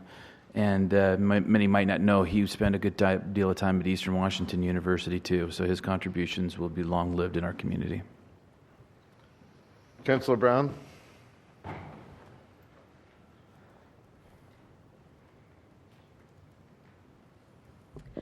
Thank you, Council President Stuckert and members of the committee. Just want to thank you for introducing this resolution, Councilmember Stratton and Councilmember Allen. I want to take a second just to thank you all personally for not only as a group putting the WSU Medical School legislation at the top of your council agenda, but also, I don't know if all the members of the public know that how hard you work on a whole variety of issues, even when it's not in your district. And each member of the council met with me individually, and I really appreciate that attention coming to the campus, understanding our master plan, and working with us. Also, your staff has worked with us. Dr. Elson S. Floyd was an inspiring, courageous leader. We miss him every day. Just to give you a quick update, now that the legislation and the funding has passed, we are well on our way. We are working to hire the founding dean of the medical school and to enter the accreditation process. We are on our timeline to have WSU medical students in Spokane of fall of 2017. Dr. Floyd understood that although we have a very high quality medical school, we have a low quantity of slots for medical students in our state, one of the lowest in the country, and we will now change that.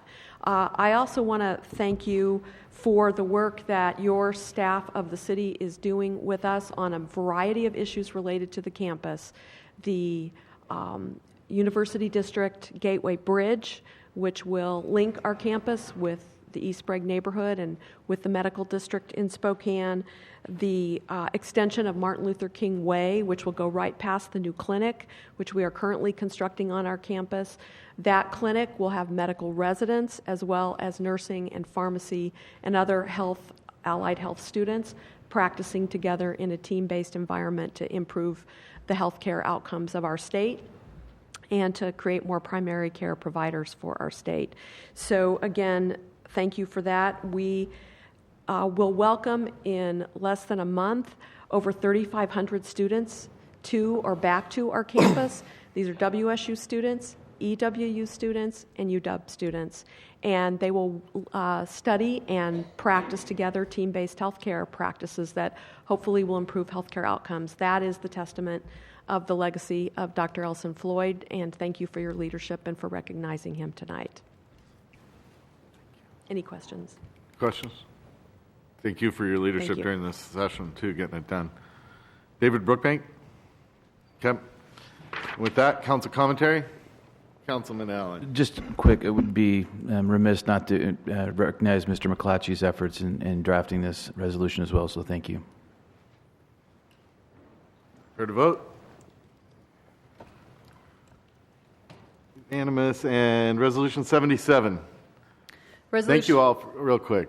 Thank you all for being here. I know you thought you'd be like an hour ago, and I apologize. What's that? Resolution 2015-77 regarding the division of the current Northwest Neighborhood Council into two new recognized neighborhood councils. The Neighborhood Council north of Wellesley Avenue will retain the name Northwest, and the Neighborhood Council south of Wellesley will be called Audubon Downriver. Thank you. As you know, Come on. up. As you know, a number of months ago, Northwest Neighborhoods Council approached Office of Neighborhood Services and asked about modifying and changing their boundaries. And it was a two-step process. The first step was to work with the Emerson Garfield neighborhood for a little peninsula to the south. They did hold public meetings. Each neighborhood council voted to make that change. And that section that you see here has been, after your approval of this resolution, moved to the Emerson Garfield neighborhood. The second part of it is kind of a major revision of, as it was said, dividing the neighborhood in half, or basically in half at Wellesley Avenue, with the northwest, the neighborhood north of Wellesley maintaining the name of Northwest, the neighborhood south of Wellesley, Audubon Downriver. In this map, you can see that it does include that little section of Emerson Garfield. Again, they went through the process, and they can be commended. They did the grunt work on this. They held the public meetings. They held meetings and out in events during the summer. They had a vote. They have established 2 executive committees that will be in place if you approve this resolution. They're ready to roll, and like I said, they did a great job. And right now, I'd like to turn it over to Fran Poppenlohr, and she'll introduce the other members and with a few comments. Thank you. Good evening, Council President, Council members. I'm Fran Pappenlohr, Chair of the Northwest Neighborhood Association at the moment. We're just really pleased to be here tonight, to have this formalization of the 2 new neighborhood councils. We have worked for several months. We've discussed it with our board, our members, and worked with the Office of Neighborhood Services to go through the steps. It's been very carefully considered, and it was approved by our neighborhood council this spring. We recruited a transition leadership team, which eventually morphed into the new board for the Northwest neighborhood, and I guess I could introduce them at this point in time. Okay, for the Northwest neighborhood, Brad Peterson, I'm not sure if he's here this evening. He's the chair. Nancy Sonduk, vice chair, is here. Chris Sylar is not here. Kathy Fitchner is not here. But we have some officers at large that have been with the transition team, and that would be Doug Prendergrast. I think that's, Kayla was here, and then she's not here now. For the Audubon Downriver, I'll be chair. Jeff Stevens is the vice chair. Victor Frazier treasurer, and Diana Frazier membership, we are lacking a secretary, so we've got some more work to do.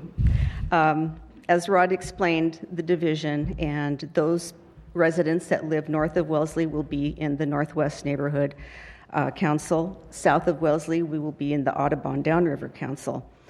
Our meetings will be, the Northwest Neighborhood will continue to meet at Brown Elementary on the third Wednesday of the month, starting September 16th. The new Audubon Downriver Neighborhood Council will be meeting at Finch Elementary on the third Thursday of the month, starting September 17th. Our goal is to just build our councils and our neighborhoods, and we're just so excited. This is going to allow for greater representation with our residents, with the city, the community assembly. It'll be able, because it'll be smaller geographic area, we'll be able to really address issues that are in the micro neighborhoods, so to speak. There's Loma Vista, there's Westview, there's Northwood Terrace, and then there's Audubon Downriver. This way, the local leadership can really help address the concerns of the neighborhood much more effectively. So we're excited for this change. And I just want to thank Council Members Stratton and Mumm for all their support these past several months, and especially the Office of Neighborhood Services. We're just really excited to start this new piece. I would like to also announce we have 2 summer concerts left.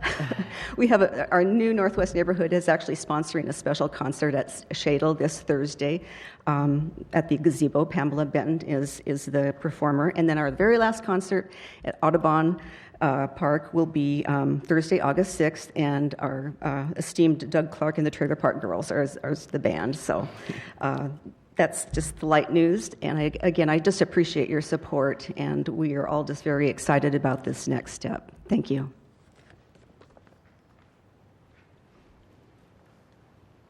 Hold on, did you have a question? Oh, I was going to say something. There you go. I just want to say this is the most friendly secession I've ever seen. All right, thank you very much. Public testimony. I didn't have anybody signed up, but if anybody, come on forward.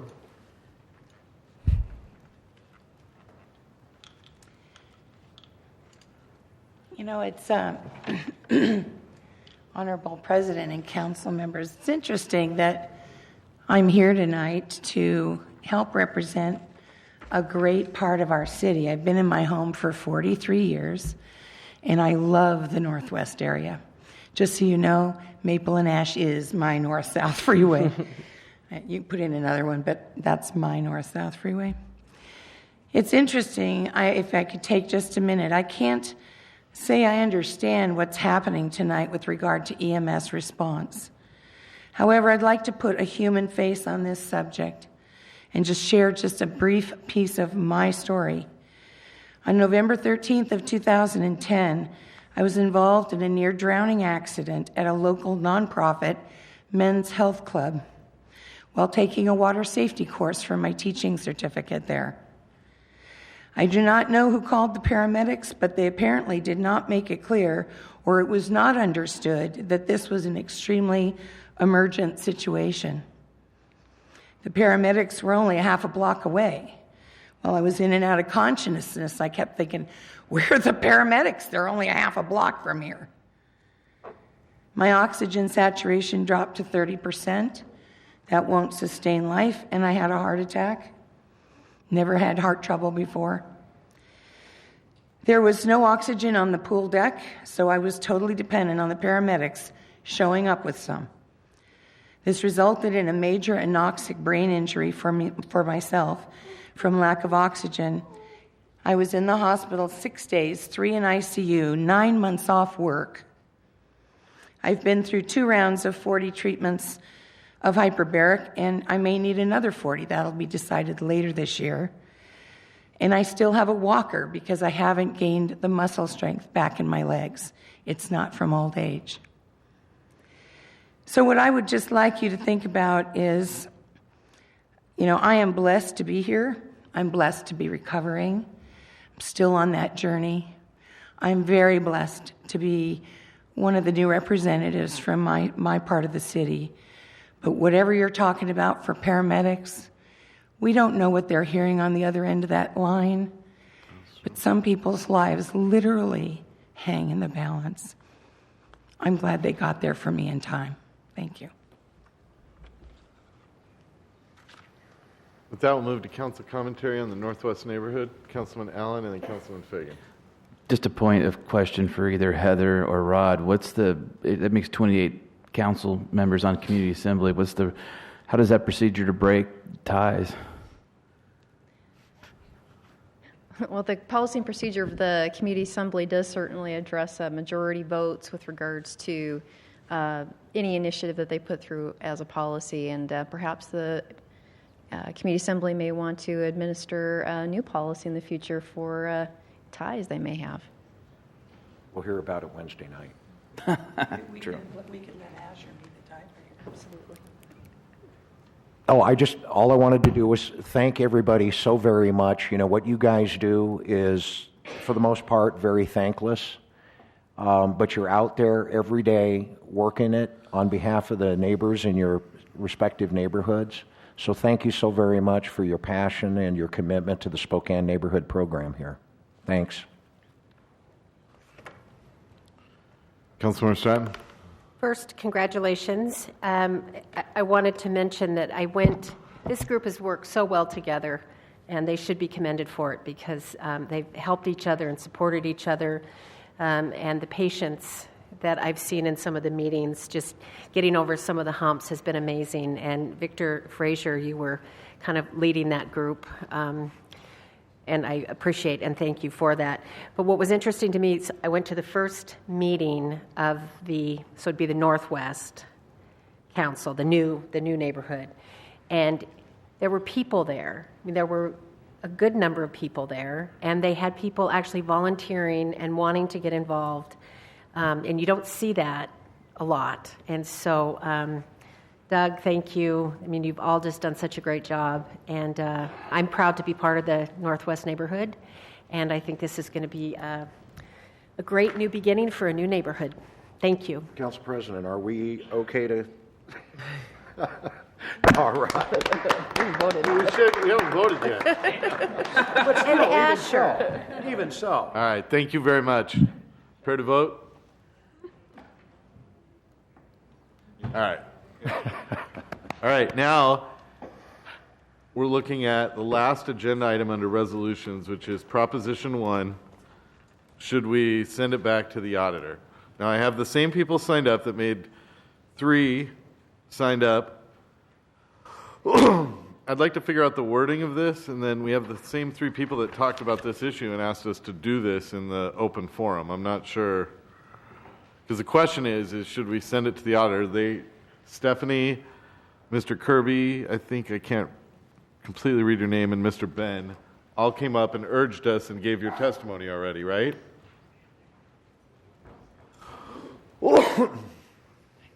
You'd like to come up again? Council President, could we have that resolution language clarification before we take comment so we know exactly what's what the we're... exact wording of what the motion you're making tonight? The motion would basically instruct the city clerk to recontact the county auditor for the purposes of re-verifying inconsistencies of signatures during the signature verification process. And I guess this goes back to Florida in 2000. Why wouldn't you just recount them all? Well, I can't speak on that. No, I'm just asking the question. If you're going to go do a recount, why don't you recount them all? Why would you just take the ones that failed? Council President, I'm wondering if maybe we should just refer to this document. Mr. Ben's document? Well, the document that was given to us. Yes, as a matter of... would refer to this document and leave it at that. That's a wonderful suggestion. No, because he asked us to put it on the ballot. Oh, well, that's not the request, but I'm saying the data, if that's what I'm not comfortable having it being broad if I'm even going to consider this. I need it to be narrow if I'm going to consider this. So it'd be, take a look at these? Yes. Can I clarify the information that I brought earlier? So this is just a small sample of what we looked through. There's Point of order, Council President. Can we either take public testimony on this or not? I think it's up to Councilmember Fagan, who made the motion, to either have some language for us ready or forego this until Thursday. I mean, we can't, even if you want to do something same day, you've got to give us something written down or be able to dictate something to Mr. McClatchy now so it's very clear what we're voting on. And then we can take public comment on that. Would that make sense? I hate to get into a back and forth. Yeah, I understand that. Do you want to set this aside, go through the first reading ordinances, maybe take care of Uber and Lyft, and then you have written language that you're totally satisfied with? Or do you have something off the top of your head you're just get ready to go with? No, I would actually need a couple of minutes with my constituents so that I can gain a perfect understanding as to what it is that we are trying to, what it is in the rejected aspects of those signatures that we're trying to encompass. In order to do this, and I want to be polite to everybody, they've made an argument, enough people voted to put this on the agenda. We're going to take a break till 8 p.m., that's 8 minutes away, while we get it figured out. Council voted on a 5-2 vote to put this on the agenda. I just want whatever we're voting on to be crystal clear. And I think that's 5 people voted, you and I voted no to put this on the agenda, but the fact that 5 of us voted to put it on the agenda means we need to know exactly what it's going to say. But we have other folks waiting in the audience for other business. business. Let's put this at the end then. Can't we put this at the end? Get through everything else. You want to have a motion to... Well, it's just sitting there on the agenda still. So let's go through first reading ordinances. We'll get through everything else. Ordinance C 35-285 relating to compliance with local, state, and federal labor laws and standards on city procurement of goods, services, and works, amending section 7.06.130.210.500.520 and .610, and adopting new section 7.06.276 to chapter 7.06 of the Spokane Municipal Code. Ordinance C 35-286 relating to denial or revocation of a city business license from employers violating wage enforcement provisions, amending Spokane Municipal Code section 4.04.050 and adopting a new section 10.05.107 to chapter 10.05 of the Spokane Municipal Code. Ordinance C 35-287 relating to infraction penalty amounts, amending Spokane Municipal Code section 1.02.950. Further action is deferred on the first reading ordinances. Special considerations. S1 interim operating agreements with A Lyft Incorporated, B Razor LLC. So these incorporate 2 different changes. The first is it puts a complaint procedure in place. So when Mr. Boomer has had complaints in the past, he's emailed Councilman Fagan or myself. This actually sets up a city council email address that we will forward weekly to Uber and Lyft. And then there is a procedure in place that if they don't answer those concerns and show the city how they've addressed them, then it would lead to penalties down on the face. What it also does too is with Uber, but not Lyft, sets a flat fee instead of the per ride fee that they'd pay under this.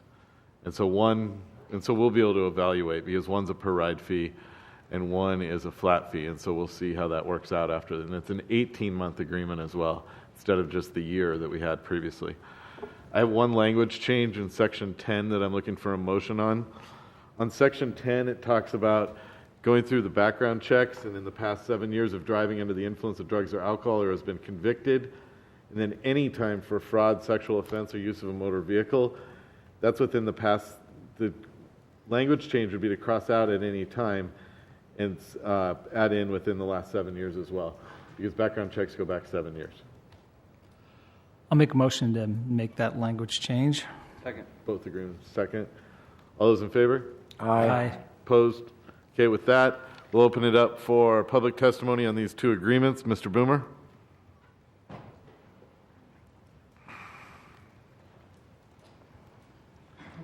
wasn't perfectly prepared for this because I wasn't aware you were voting tonight. I thought it was a year contract and we still had some time. But the problem with Uber and Lyft is that their drivers are operating without proper licensing.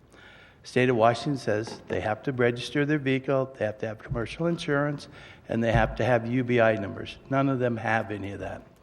The taxi industry is not totally opposed to them, but I'm having an app made just like theirs. So does that now make me a TNC where I don't have to pay any fees or any licensing myself? I would like to address a part of the drivers parking in our cab zones, double and triple parking on Division Street on Friday and Saturday nights. What about that? The last contract you had with them, they were in violation of it immediately. Nothing was done about it. Why? You're going to give them another contract? Who's going to enforce it? So my question is, what good is a contract that they violate? Every city that stood up to them all across the country, the minute the city stands up to them, they pull out of the city because they are not going to comply with Washington state laws. What is the problem with having a business license in the state of Washington? The taxi industries, we all have it. We're all competing for the same dollar. We're servicing the community. We're moving people from point A to point B. We should all be on the same playing field. And I will say the City Council has been very fair to the taxi industry. You've made some very good changes that have helped us out a lot. But we all need to be on the same, we're doing exactly the same thing. If you don't want them to have city licenses, that's fine with me. But the state stuff they have to have. You cannot overrule that. I talked with the Department of Licensing today, and I talked with the specialty license. They said every Uber driver must have their UBI number, they must be registered, their car must be registered with the state, and they must have commercial insurance. And I think that needs to be in your contract, and it needs to be enforced. It is, I believe the lady told me it's a $1,000 a day fine if they don't do it. I also think that they need to identify their cars. They have a little round sticker. The other night we had a problem with one of their drivers trying to put their sticker on our taxi cabs. I find that very insulting. So they're out there doing whatever they want, and it seems to be okay. So I'm just going to get an app made, and I'll just be a TNC, and from now on I'll just do whatever I want. I won't pay any fees. I'll just be out there. And if that's how the city wants to do it, then all the taxi cab companies is thinking they're doing the same thing. And that's my comment on it. Thank you very much. Brian Park.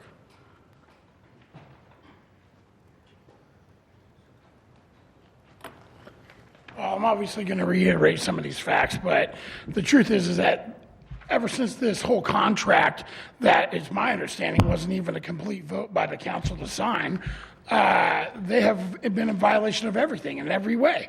They went on Facebook, they slandered, they set up booths, they're advertising on the radio, all of which were against the contract. They're not allowed to do it. Now, if you gave us a contract and told us what to do, we would expect that there would be some consequences to these actions. There's been none. Nobody's done anything about anything. They're just out there doing whatever they want. They're pulling up in front of bars, sitting there soliciting rides. I've videoed them sitting there. People walk up and go, "Oh, are you an Uber car?" The guy sits and gets them to get on their app, coaches them through it, and then solicits the ride and gets them in the van. He won't let them in their car until they do that, but he sits and solicits them. He parks right in front of the bars and sits and waits for a half an hour at a time. I've watched it time and time again. I have photos of them breaking every law. Every one of these drivers, they're not even federally DOT'd. I mean, the law states here in the state of Washington and in Spokane, you have got to have not only the UBI, you have to have a DOT, which is a complete physical. You're supposed to be over 25 years old. Now, why are the standards much tougher for a taxi cab driver? But now they're out there doing the exact same thing, going wherever they want. They're not supposed to bring you out-of-state drivers. You have to have an interstate license to do that. I carry a CDL. I am allowed to drive big rigs in any state all over the country because I have a special, specific driver's license. They don't have that. How come we have Idaho Ubers here? How come we have Oregon Ubers here? I mean, where are the rules? Who's doing what about it? Where do I report them? You know, what is the deal? I mean, why can we have to adhere to all these state, federal, DOT standards, and they don't have to do any of it? They can just put, their ad specifically on the radio says, if you have a driver's license in a car, come drive for Uber. Really? That's it? That's all they require? This is a joke. And thank you, Mr. Park. Rocky from Checker Cab.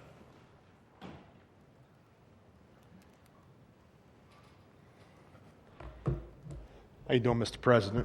I noticed today, I've been sitting back here and I've noticed you've talked about public safety. This is a public safety issue. This seriously is. I would ask you, Mr. President, would you put your daughter into a vehicle with no license, no insurance? I would ask also, see, there's no taxes being paid by Uber, only a flat rate. Okay, we fought this in New York. 254 Uber drivers were confiscated cars for driving illegally. The same thing what they're trying to do here in Spokane. Okay, they try to do it in Vegas. They try to do it in Paris. Okay, there was a big commotion, I'm sure you guys are all well aware of, where the Paris taxi cab drivers got together and started flipping over cabs and burning them. And the city stood behind them. Okay? Now, I don't think we'd stand behind you if you started flipping. Well, no, and I know you wouldn't. I know you wouldn't, but I'm just saying that's another country. We're in the United States. I know, I'm just trying to keep this on topic. I would also like to, one of the main reasons why I came to the family business, I want to tell you a little story. My sister, at the age of 15 years old, my little sister, got into an Uber cab and had an accident and was decapitated. And they had no license.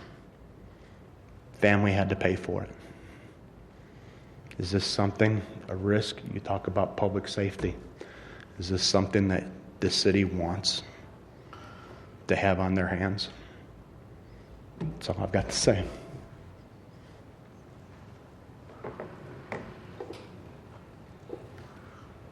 And Shauna.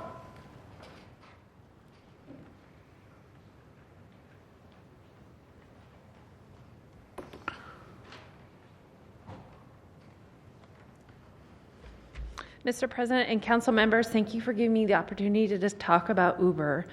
I've been an Uber driver for over a year and it has impacted my life and the city of Spokane on so many levels. First, I'd like to talk about how it's impacted the city of Spokane. Uber has made a positive impact in the city and surrounding areas in giving patrons another safe and affordable option to give to their destination.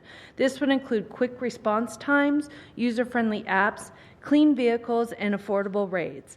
Another point to note is that patrons from other national and international cities are dependent on Uber, and they look for it in Spokane when they attend conferences, special events, and graduations.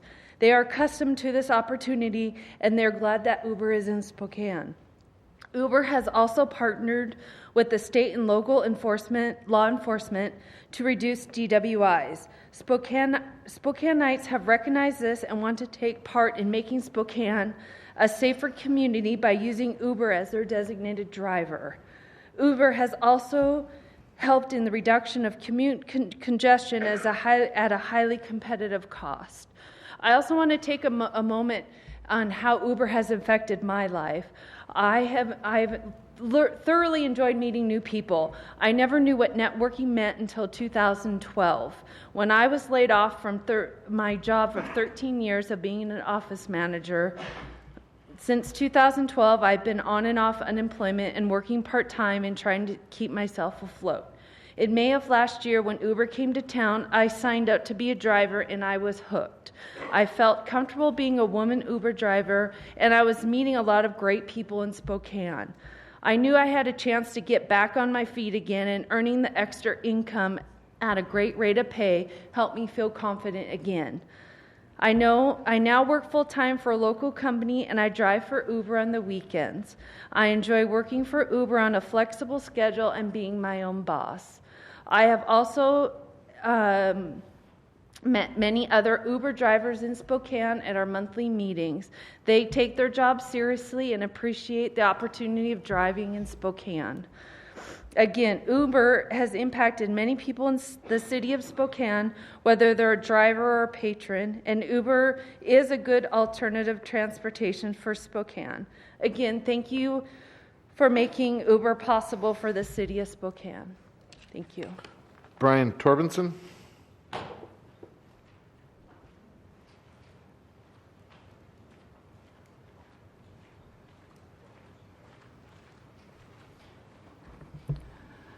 First, I'd like to thank the council president and the council for letting me speak today.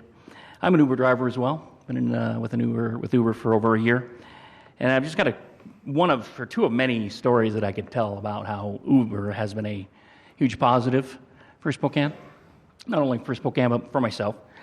One in particular is Uber, being a worldwide company, picks up have a lot of people from other countries and cities that travel and use it.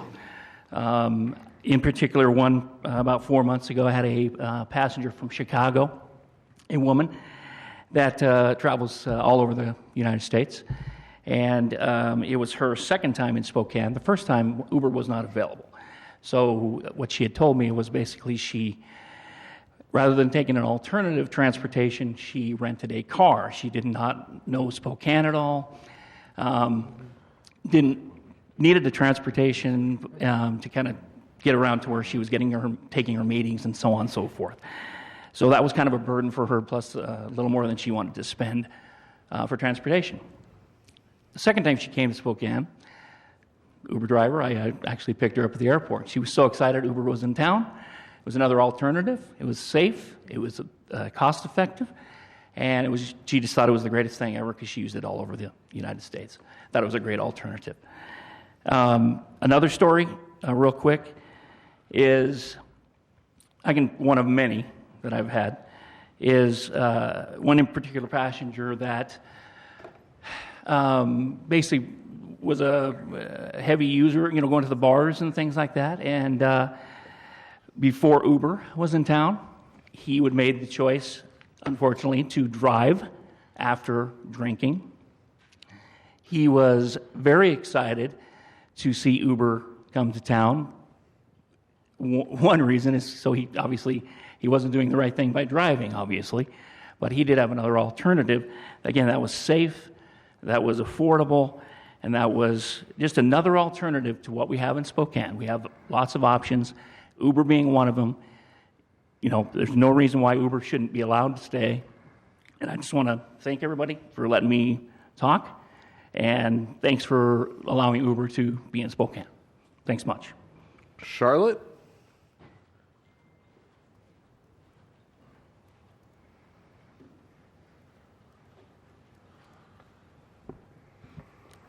I'd like to thank you guys for letting me speak with you. I've been an Uber driver for over a year now, and it has been the greatest experience of my life. I was unemployed for 7 months, and this changed my life. I was able to put food on the table for my family. I know other drivers who were able to pay their mortgages, keep their houses, which is very important for all of us to have a home. I especially like picking up women of all ages because they feel incredibly safe. They see my picture pop up, they see my name, they see what car I'm driving, and whether it's the first time or the 100th time that they've gotten me, they feel safe. And I love knowing that I'm going to make sure that they're getting home safe and they're well taken care of. If they need somebody to talk to on their way home because they've had troubles Fridays and Saturday night at the bar, that I'm there to listen, make sure that they have anything that they need. If they just need somebody to listen, hold them for a moment. I've had so many hugs from people because they're just glad somebody's there to listen and get them home safe, because sometimes they're not in the right state of mind. And I'm sure each one of you would want your daughter to get home safe and know that somebody who can relate to them is getting them home safely, and they are comfortable getting into my car and other women's cars and other Uber drivers' cars, knowing that they have somebody who genuinely cares about them. I've gotten to meet people from all over the world doing this, which I would never have gotten to. I've met people that live in the ghetto and people who live in mansions, and all walks of life get to use this. It's the most amazing tool, and I would hate to see it go. And I would like to thank you again for giving me the opportunity to speak with you guys. Thanks. George McGrath.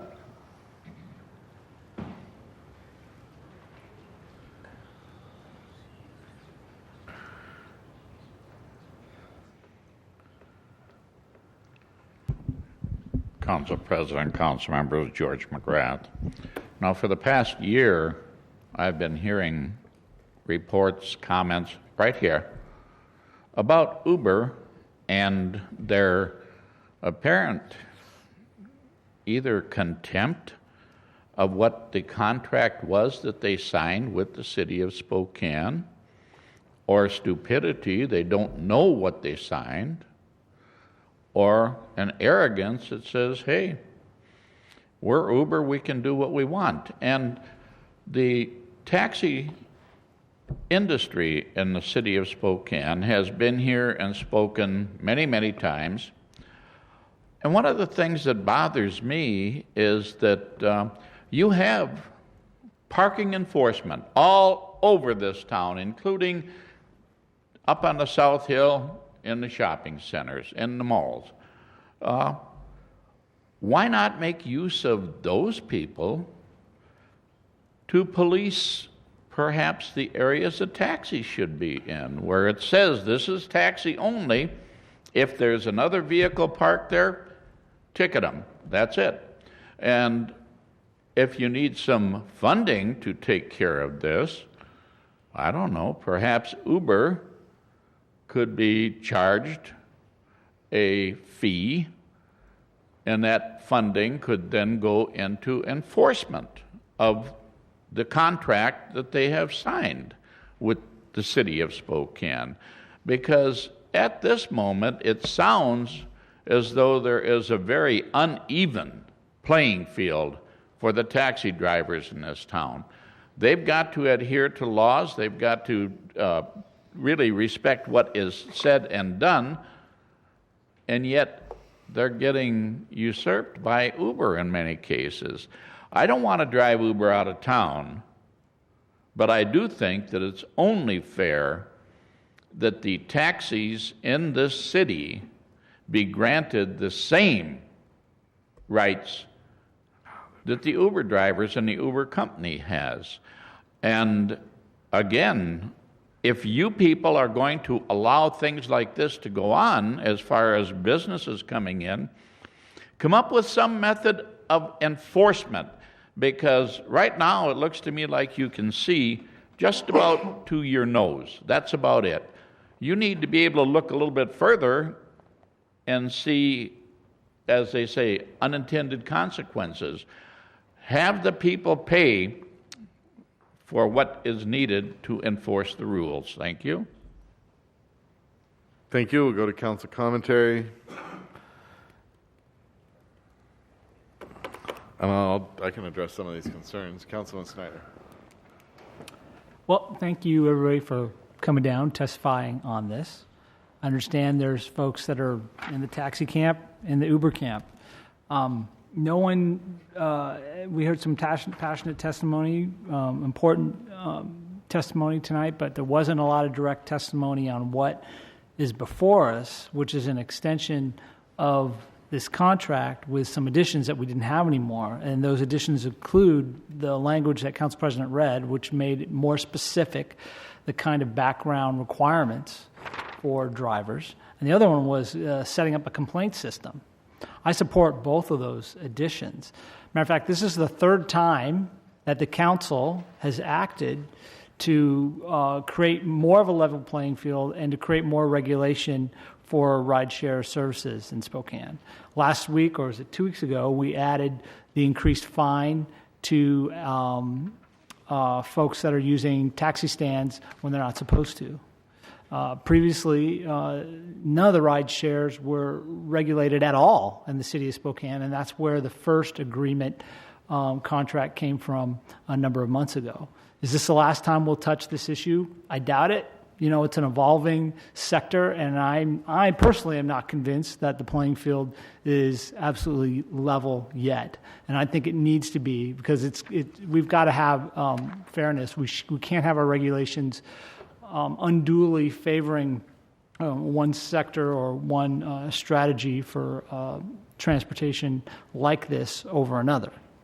But it is really important to understand that the City of Spokane City Council has no enforcement personnel working for them. None. We will come back to this again and we will address policy issues. But if the concern is trying to make sure people are following the rules, that is a concern that should go to the mayor, because the mayor controls, has the police department and has the enforcement personnel to address these issues. And if the mayor hasn't heard these issues, there's probably not a great way for him to address it. So it's really important that go towards the mayor on either side, whether it's the taxi cab side or the Uber side, if there's concerns about adherence to the issues. If we hear another policy thing that comes out of that discussion, I think this council is open to addressing it. As you can see, this is the third time we've addressed it already. But enforcement is something that is squarely in the administration side. So I'm looking forward to supporting this, but I'm expecting that we will probably address this issue again as this whole sector continues to evolve. And I do want to address some of the level playing field concerns that I've heard previously and then again now. And we promised to go and basically deregulate the taxi cab code as much as we possibly could. And Councilman Fagan and I had many conversations with Mr. Boomer and taxi cab operators, and some of the regulations that are pretty stretching it on what we're regulating that we're not going to ever do for Uber and Lyft are because they've put those into place so that other taxi cab drivers companies don't come into town. And they said that in the meeting. No, we're not willing to get rid of that regulation. We won't get rid of that regulation. So there's a push and pull here where we have a new industry coming into town, and it's different. Like, I sat on the phone 2 conference calls with the state. They do not see Uber and Lyft as under the same code as taxi cabs. They're just flat out different. And unless the state switches, then we can't put Uber and Lyft under all the same exact code. So there is always going to be, because their models are different.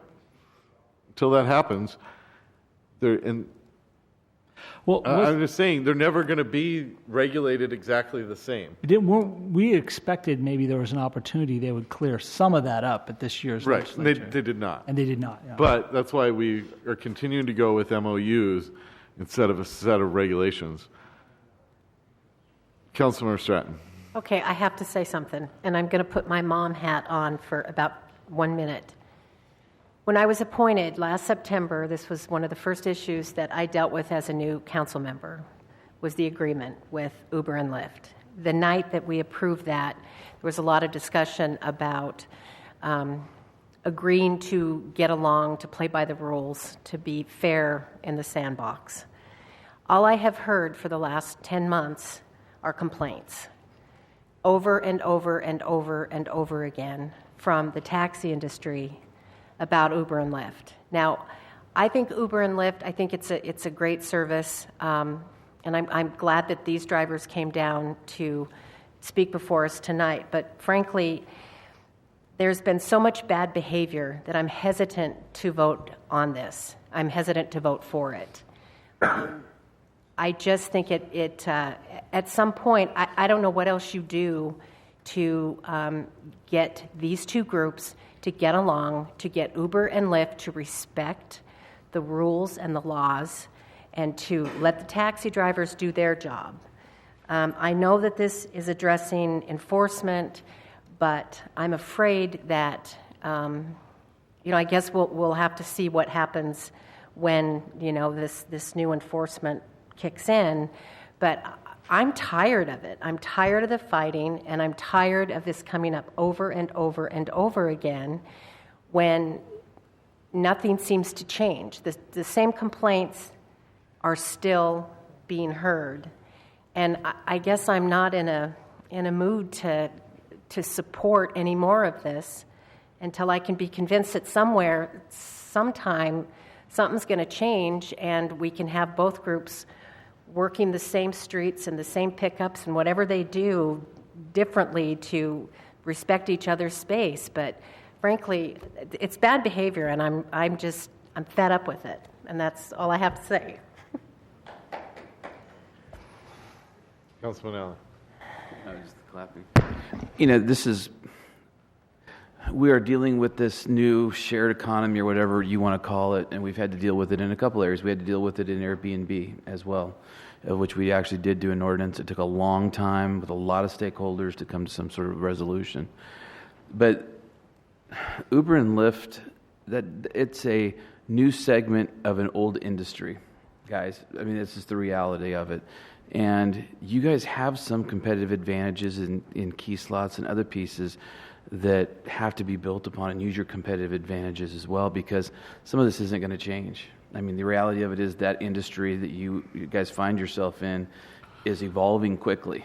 And so anything I can do to help, you need to ask me, but I don't know if I would extend this agreement beyond this one more time. I think there actually needs to be some policy established after this MOU. Anybody else? Councilman Fagan. Thank you, Council President. Let me find the part here that I'm going to be referring to. Well, having been on the receiving end of complaints for the last year, this has been a little bit burdensome to myself. A lot of those complaints, again, as you know, as Council President stated during the onset of this discussion, have come to both of us. We've been dealing through them the best that we possibly can. We are aware that there has been some changes made on the state level. It was a little bit disappointing, although I truly like to hear the public testimony coming from the Uber drivers.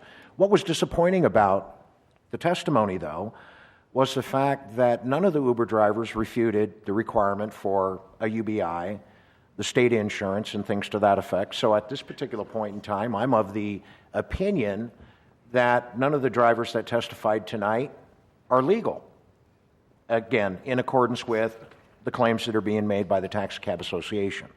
Now, there are some differences in the agreements this time around. And, you know, as Councilmember Allen had stated, in anticipation of some changes that we are awaiting at the state level, more than likely this agreement's going to end up changing. We could very well get ourselves in a position where we're going to actually codify something in the future. The big difference in this particular agreement, which appeals to me, is the fact that we are actually specifying and establishing a complaint procedure.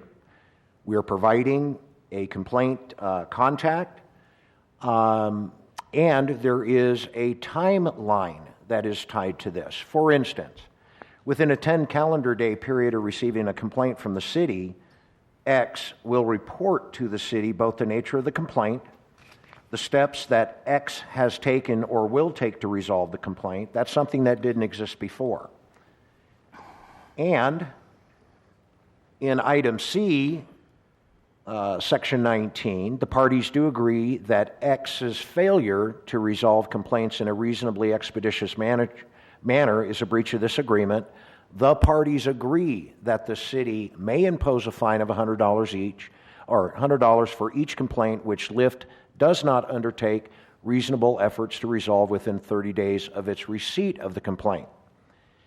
I'm a little uncomfortable with the word may, because, reflecting back on the conversation we had last week with regard to the centers and corridors discussion, bringing that into the 21st century, we had an issue with the word difference between should and shall. Well, what I'd like to do is I'd like to make a motion that would specifically affect item 19, section C, where it says the parties agree that the city may impose a fine of $100 for each complaint. I'd like to make a motion to change and strike that word may and replace it with shall impose a fine of $100 each. I think that provides this agreement here with just a little bit more teeth than it had in its original state. So there's my motion, Council President. Second. Well, since I've been working with Uber and Lyft on both of these agreements, and that hasn't been agreed to, I would not agree to that either. And I think that's bad form, considering I briefed it twice and everybody's had it for the last, I think I dropped them 2.5 weeks ago. I think it's bad form. So I'm not necessarily opposed to the idea, but what I worry about is the language you just described said the city shall levy fines for any complaints. If we had other departments that work that way, if code enforcement or the police department levied a fine every time somebody made a complaint, instead of every time sometime a complaint was investigated and substantiated, boy, I mean, people could be... I'm going to call on you every week. I know, man. I'd be generating cash for a lot of folks, I think. So I'm going to argue against that because I don't really think it's workable. And it's hard to come up with that sort of fix on the dais. If you want to come back and revisit it, I'd support that, but I'm not going to support it right now. All those in favor? Aye. Opposed? Nay. Fails. Okay, anybody else? Prepare to vote? I'm assuming our votes will be the same on both A and B. They wouldn't change, so Right. take them together.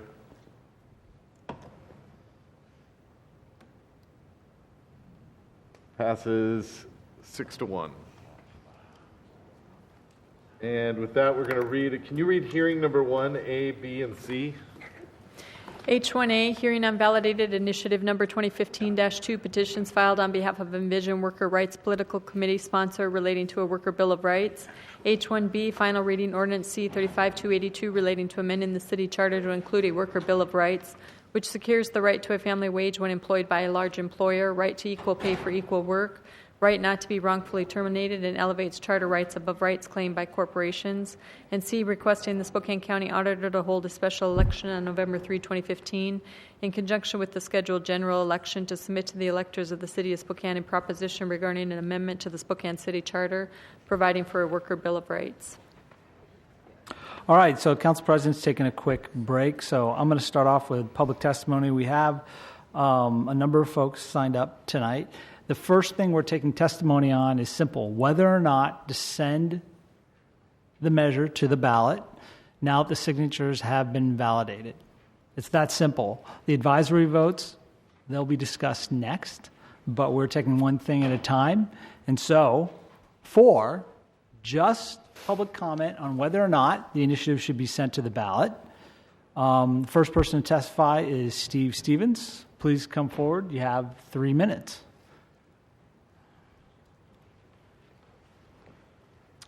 Good evening, folks.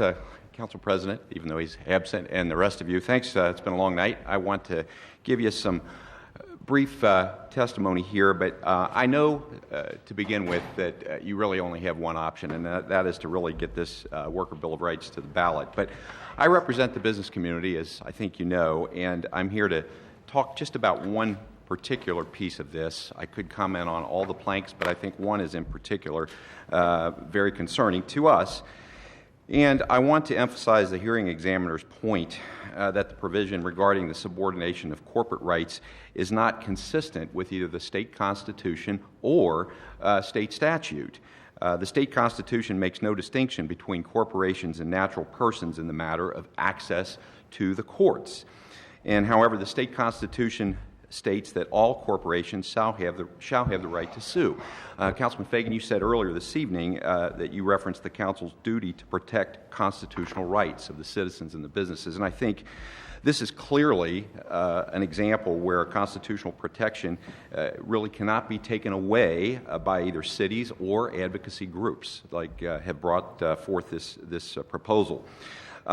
You've become a good partner with us in terms of recruiting businesses and working to try to grow this economy. Today was a great example of that. I'd say, the rollout of the incentive program that we heard today again is exactly what this community needs to recruit and maintain and expand existing businesses in the region. But I'd submit to you that initiatives like this, like the Workers' Bill of Rights, takes away from positive steps forward. So in essence, 2 steps forward are often negated by 3 steps backwards when we push things like this forward. When read, the Worker Bill of Rights sounds to voters as a very positive thing. Who can be against a Bill of Rights? It's positive sounding, it's benign, even logical. But the voters need to ask themselves, how can we vote on an initiative that takes away the ability for businesses to defend themselves in court? What kind of business would really want to locate in the city of Spokane if the voters vote this in. So businesses are important to this community. You want them. We want them. We work hard at it. We have fierce competition with cities that offer a plethora of incentives and more positive business climates, and our job is already difficult. I'd say that passage of this initiative and sending this to the ballot will really make it only more difficult. So I hope that the public will take the time to educate themselves on this issue. We'll speak to that in just a minute, Councilman, but thank you for the opportunity. Absolutely. Mike Foley.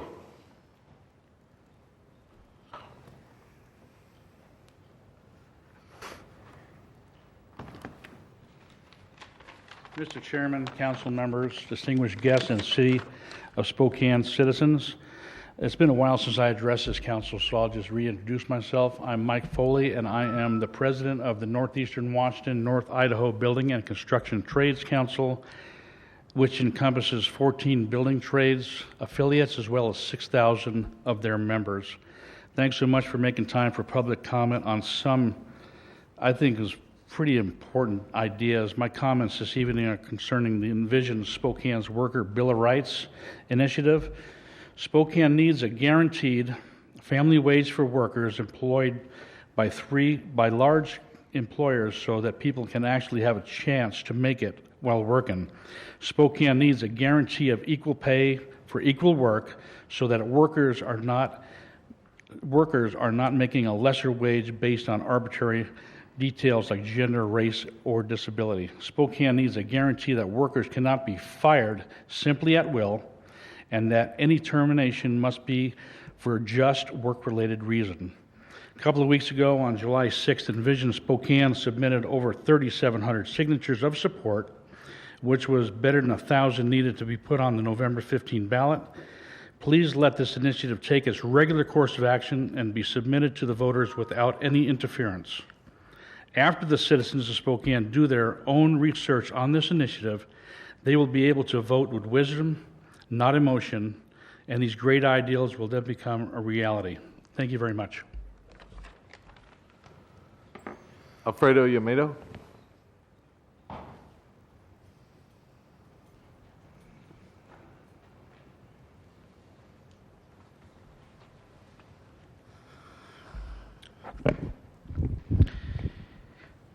There's four things that this initiative looks at. Right to a family wage. I don't know, I think we can all agree that people should make enough money to be able to support their families, keep a roof over their head, and feed everyone, and buy the books, buy the clothing that they need for their children. Right to equal pay. I see no reason why a man should earn more money than a woman. For nothing. I mean, you can't come up with a good enough reason. So, I mean, that's a no-brainer. Right not to be wrongfully terminated.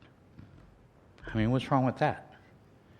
Why should somebody just say, you're fired, period? What are we creating, a bunch of Donald Trumps that just fire people at will or because of, their race, where they came from, what they believe? No. If there's a valid reason, then you should be fired. If not, no. At will just doesn't work. Corporate power is subordinate to people's rights. Wow. Brings to mind what? Corporations are people?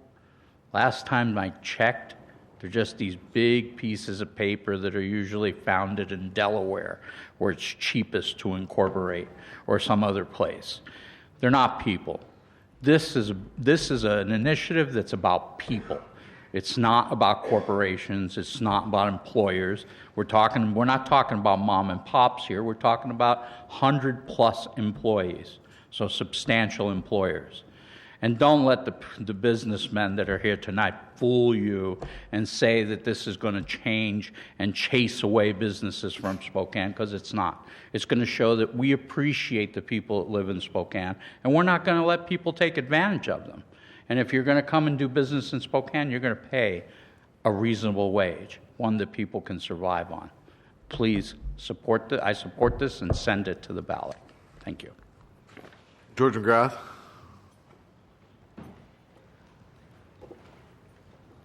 Everybody's doing a real good job sticking to the question. Appreciate it. Council President, council members, George McGrath. This is the third go-around for Envision Spokane, trying to come up with some of these warm, fuzzy, pie-in-the-sky type ideas that are not realistic. What bothers me with this particular go-around is right to a livable wage, a family wage. Who determines what that is? If I decide that I need, for my family, $85,000 a year, is that what my employer is going to have to pay me? The way this idea seems to be coming through, that apparently is what it's going to be. Whatever I decide, and gee, what if my employer can't afford to pay me what I decide is a family living wage? Well, that's tough. Maybe just has to go out of business. Oh, that'll be great for Spokane, won't it? Absolutely wonderful for Spokane. If people coming into the area, businesses, look and say, gee, just a little bit east of downtown Spokane, there's a line that says the city of Spokane Valley.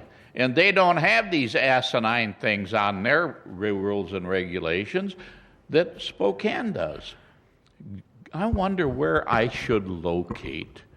And if that's not good enough, there's a state line over here, not very far out. And they don't have any of these asinine ideas. No, being nice to people is one thing. Being realistic is another thing. And realism is not something that Envision has been able to produce in any of the past 3 go-arounds. Another part that does bother me is I thought initiatives were to have one item per initiative. This has 4. I think that this should go to a court of law and get a ruling on it, because if we can put in as many pieces to an initiative as we want, hey, you're going to have 20, 30 pieces to an initiative. So this, to me, is not something that I would appreciate you supporting. Thank you. Steve Black. And then Val Whaley.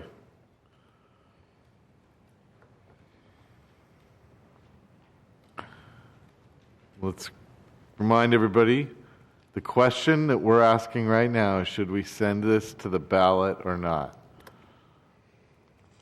Well, that's a good question. Council member, Council President Stuckert and council members.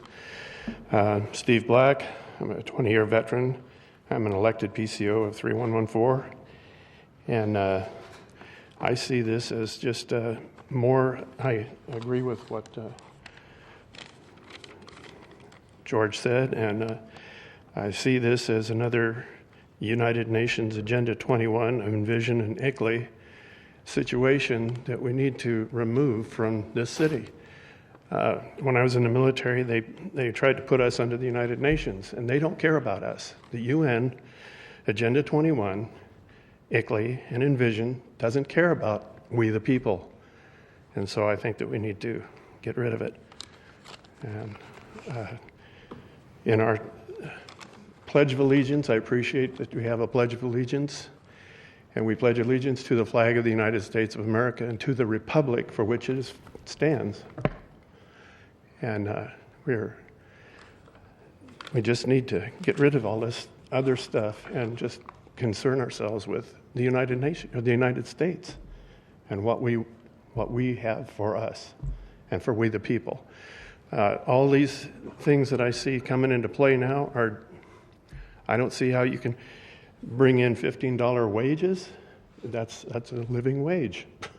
But if you bring it in, the small businesses, the guys just trying to start out that don't have the deep pockets, I don't see how anybody can figure out how they're going to make it in this city if you guys push this agenda, this type of agenda through.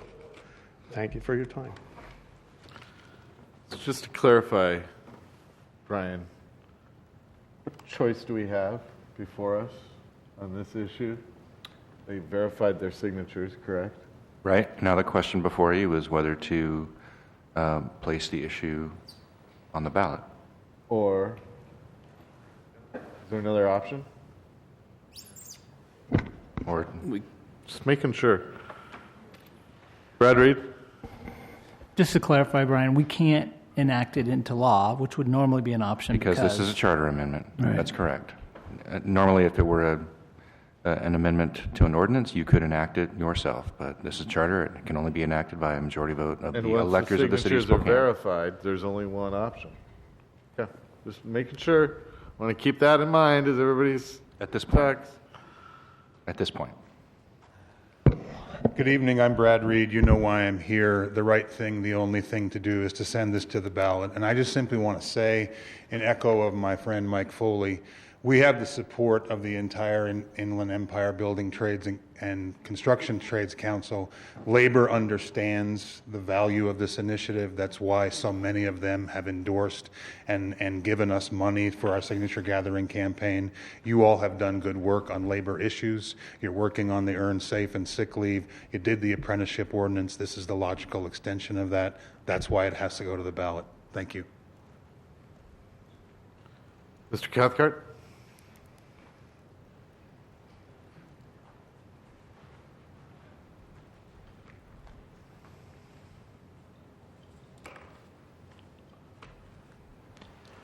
Council President, council members. Here it is. So handcuffs. That's what you guys are wearing this evening, handcuffs. You have one option, which is to send this forward. So no matter what my opinion is or the opinion of the Spokane Home Builders, whom I'm here representing tonight, there's really no other option for you guys to choose on this resolution. So I think it's just important that the public has another opportunity, and I did this last week, but the public should have another opportunity to hear the words of the hearing examiner on this issue. So, quote, "The proposed initiative is also inconsistent with state law." Quote, "In the hearing examiner's opinion, the proposed initiative directly contradicts existing state statutes. Therefore, in addition to the constitutional infirmity, these provisions also conflict with state statute and therefore exceed the jurisdictional limits of the initiative power." Quote, "The provisions regarding the subordination of corporate rights are not consistent with the state constitution and state statute. The hearing examiner recommends that the initiative sponsor amend the proposed initiative to remove these provisions and to revise the preamble and ballot title accordingly." And as we all know, Envision was given that opportunity the day after this memo was published. They refused, and so here we are at this point. And so I hope each of you and the public remembers the words of the hearing examiner as this moves forward, that this is illegal, that this does violate state law, and that's just something that we should all keep in mind as this process continues forward. Thank you very much. David Brookbank?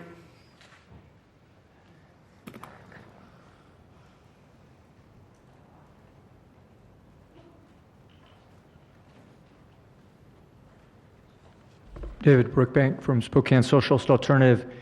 The business lobbyist in the suit asked, how can business defend itself? Of course, this should be sent to the ballot, and it will be sent to the ballot, and it should be passed.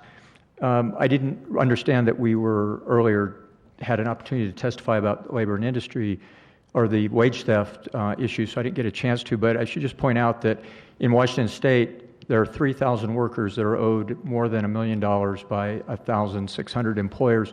Businesses in Spokane and in Washington State are not some poor begging group of people. They're actually quite prosperous individuals able to hire these lobbyists. And but why do we need to have this passed? For example, according to Forbes magazine, McDonald's has more than 700,000 employees who use $1.2 billion in public assistance. 52% of all fast food workers are on some form of public assistance at a cost of $3.8 billion. The top 10 fast food companies had $7.4 billion in profits off of these sub-living wage paid workers, and their highest paid corporate executives received nearly $53 million in 2013. Fast food workers, of course, fast food restaurants were big on the idea of implementing Obamacare because it would take care of their workers while they wouldn't. And at the same time, they're busy opposing any increase, even the modest increase in the proposed federal minimum wage, or any wage increase for that matter. They have their paid suits, like the gentleman here today, to do that for them. So in other words, their business model is to give part-time hours to low-wage workers so as not to have to provide any benefits to those workers, while those workers, to support themselves and their children, are increasingly forced to rely on public taxpayer-paid benefits. So they're corporate welfare millionaires. These corporations are, with their high-paid lobbyists who come and sell us their well-tried and well-worn-out arguments that workers have seen through and workers are going to stand up to. So there is an increase in workers' wages coming. It's only in the last 2 years since New York fast food workers walked off the job that $15 an hour minimum wage has begun to become a reality for millions of workers. New York City, Seattle, San Francisco, Kansas City, Los Angeles, even Portland, Maine, a place, small place. SeaTac workers, and there's been no impact on the economy in SeaTac. So the wage increases are coming. It's time for progressive city council members like Mr. Stuckert, Mom, Waldrop, and Snyder to make this, and it's something that they're going to defend, rather than, as Snyder and Stuckert said, with the last time something came before them from Envision Spokane, they personally announced here in this chamber that they would defeat it with an op-ed piece that they wrote, and also with working with everyone they knew, according to Mr. Snyder, to defeat it. So this will go on to be voted on, but these are the reasons why it needs to be, so workers who are wage-starved can live. Kai Huschke?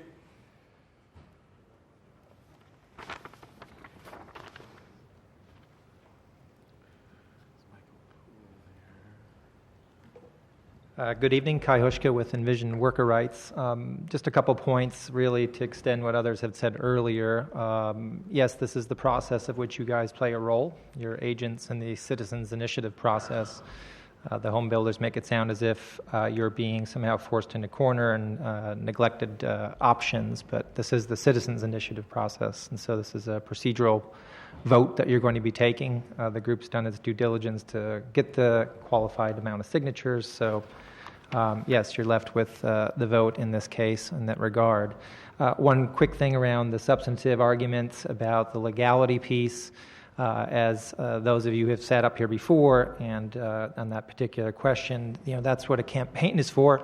And in essence, if something is actually adopted, that's where the legality, substantive stuff is put in question. There is nothing in the Worker Bill of Rights that says corporations can't bring suit. It does call into question whether or not a corporation has more rights than people. That is plainly there.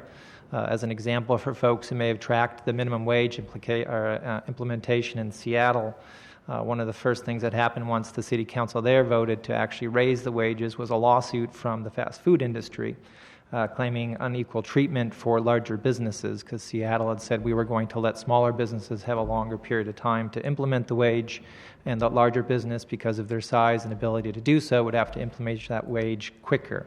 And so there was the suit that somehow the 14th Amendment rights of corporations was being violated. So the corporate rights provision isn't something for just lawyers. It's something real that communities deal with on all kinds of issues, and labor's not immune to that. So there's a specific reason to say if we're going to protect the family wage, if we're going to have a right to equal pay for equal work, if we're going to have a right to not be wrongfully terminated, we have to protect those rights. And unfortunately, corporations abuse constitutional rights by waiving them in front of communities, in front of people, and that's why that provision is there. But again, those are all for the campaign. Those are all questions for potentially courts to deal with post-adoption, because it is a question we haven't really had, whether or not people's rights should be superior to that of corporations. But again, the simple operation that you guys are faced with in this particular matter is whether to send it to the ballot or not. And I hope the vote is to send it to the ballot. Thank you. And I think Michael Poulin and Marianne Torres are not here currently. Okay. They're gone. All right. Council commentary on sending it to the ballot. Hearing number 1. Prepare to vote. Going to the ballot. And with that, can you read Hearing number 2 and number 3.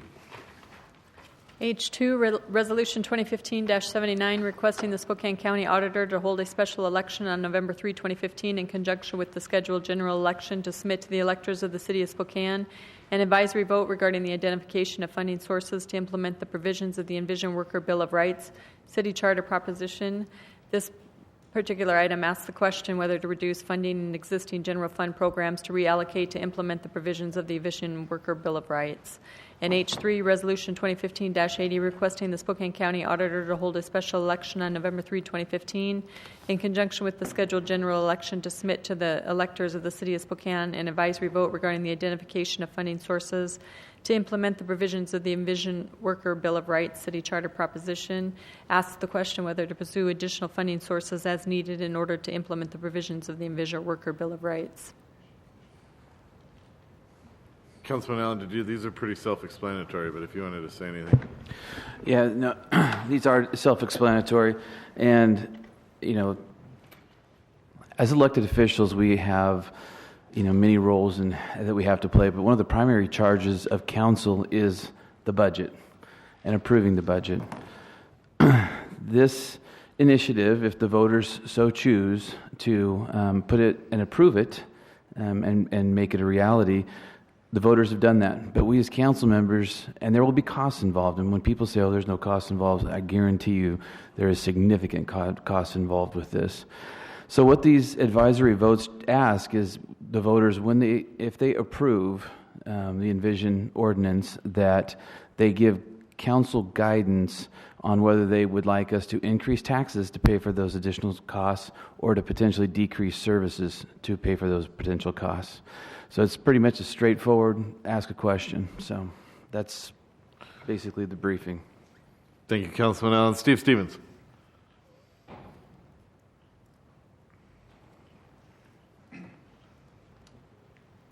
Thank you, Mr. President. Council, I just wanted to make a comment on the advisory measures. I wanted to let you know Greater Spokane Incorporated is in support of placing both advisory notes on the ballot. It's definitely our opinion that voters need to have an understanding that this initiative will cost taxpayers money, Councilman.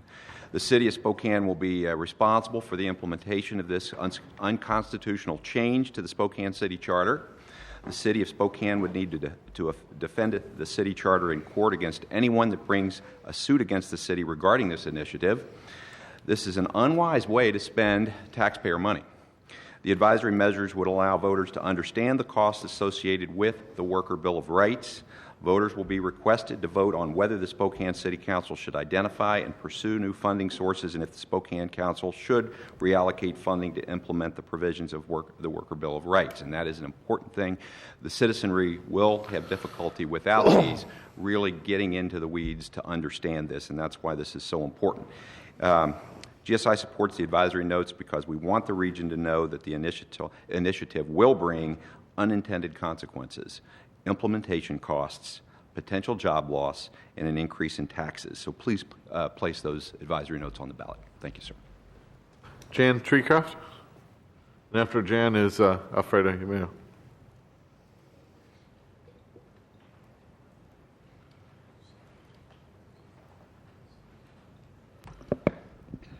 Good evening. I'm Jan Treecraft with Spokane Socialist Alternative.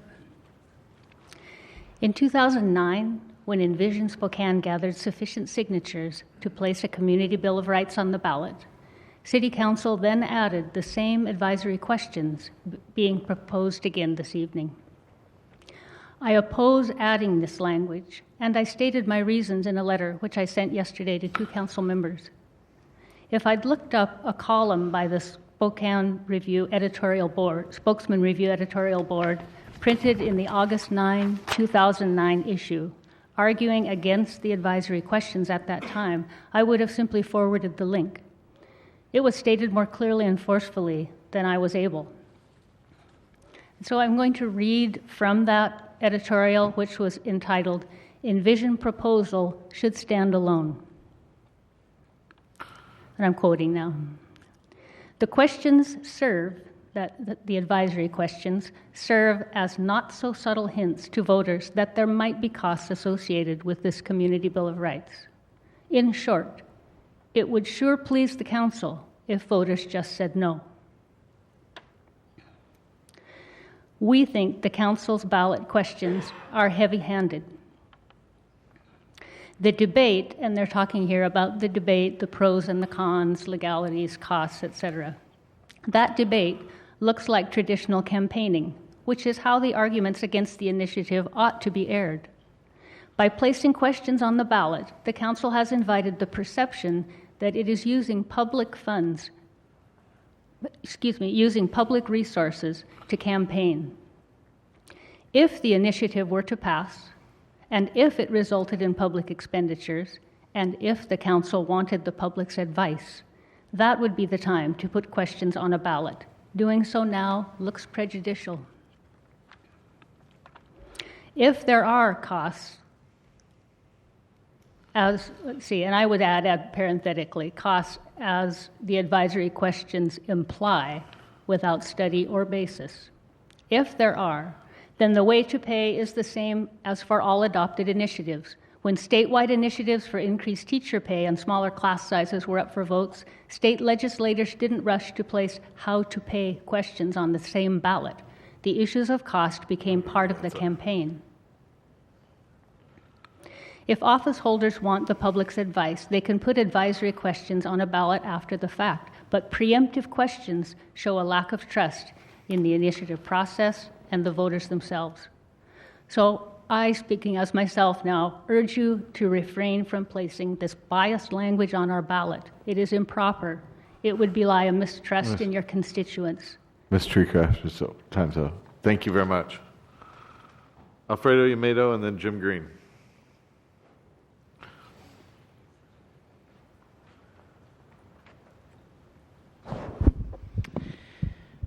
Boy, I can remember a couple other times when the DSP and the GSI came out with their suits and their heavy hands screaming against something real loud.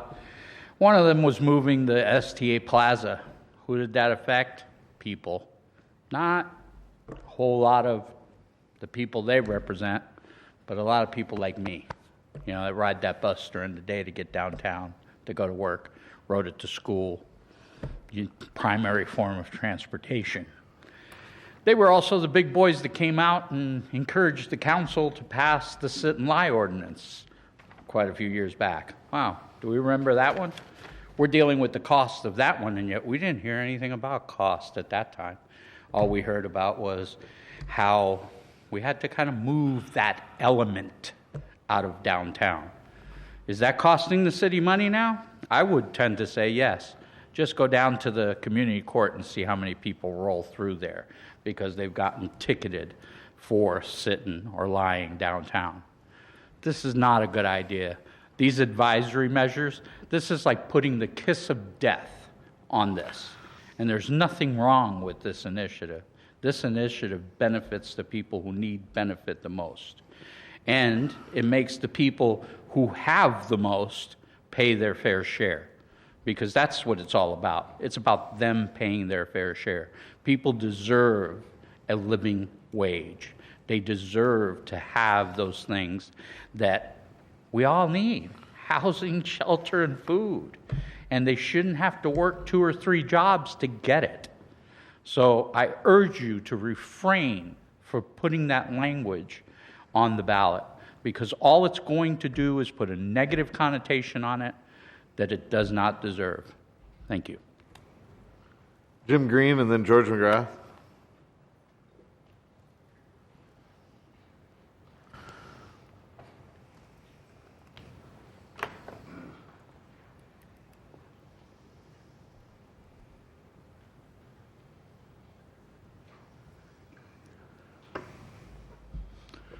Council President Stucker, council members. This is like the 3rd or 4th time I've spoke on this issue, and I don't feel any different tonight. An advisory vote on this measure would be highly prejudicial, would be extremely presumptive, and it would be a slap in the face to the people that signed this petition. No, because they wanted to see it get on the ballot as is. That's the way it should be. It shouldn't come down to a prejudicial, presumptive, unjust advisory vote. Thank you. George McGrath and then Ben Reed.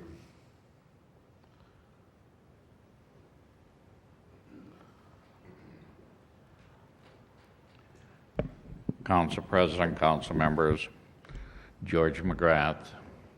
I believe this advisory vote is absolutely necessary, mandatory, because a great many people in the city of Spokane are not going to realize that this, again, the puffball attitude, whoa, here, we're going to do something wonderful for everybody. Somebody's got to pay for it. Who's going to pay for it? We, the voters, the taxpayers, are going to pay for it. And I think that I would love to see, in addition to the question on the ballot as to how you're going to pay for this, taxpayers, how much are you going to pay for this, taxpayers? If the estimate is $5 million or $50 million or $150 million or $500 million, that should also be on this advisory ballot. The idea of letting the people know what it's going to cost them, because they ain't no Santa Claus, they ain't no tooth fairy. Any action causes a reaction, as the old saying goes. In this action, the idea of, oh, we're going to give and give and give and give to all of these people, and we're going to take away from the wealthy till they pay their fair share. Oh, what is their fair share? 90% of what they own? 10% of what they own? 50%? What is the wealthy's fair share? I have heard that term over and over and over again, and I've never had anyone tell me what a fair share would be from a wealthy person. Now, Bill Gates could probably afford $10,000 without worrying about it too much. But there are people in this town who are operating businesses, $10,000 off the top and break them up in business. This is where you need to be actually, in my estimation, and I hate this word proactive, but you are with this, you're being proactive for the voters, for the taxpayers of the city of Spokane, and all of the rest of this nebulous, really sweet idea that is going around ain't worth a tinker's damn. Thank you. Ben Reed and then Michael Cathcart.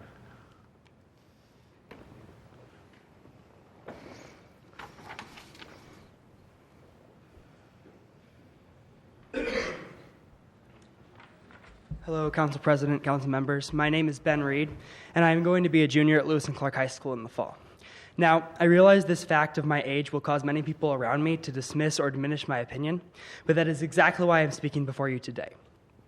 One day last month, when I was outside Rosar's collecting signatures for this initiative, an older man approached me and tried to convince me that I should quit the work I wholeheartedly believe in, saying that we don't need any more laws oppressing our freedom.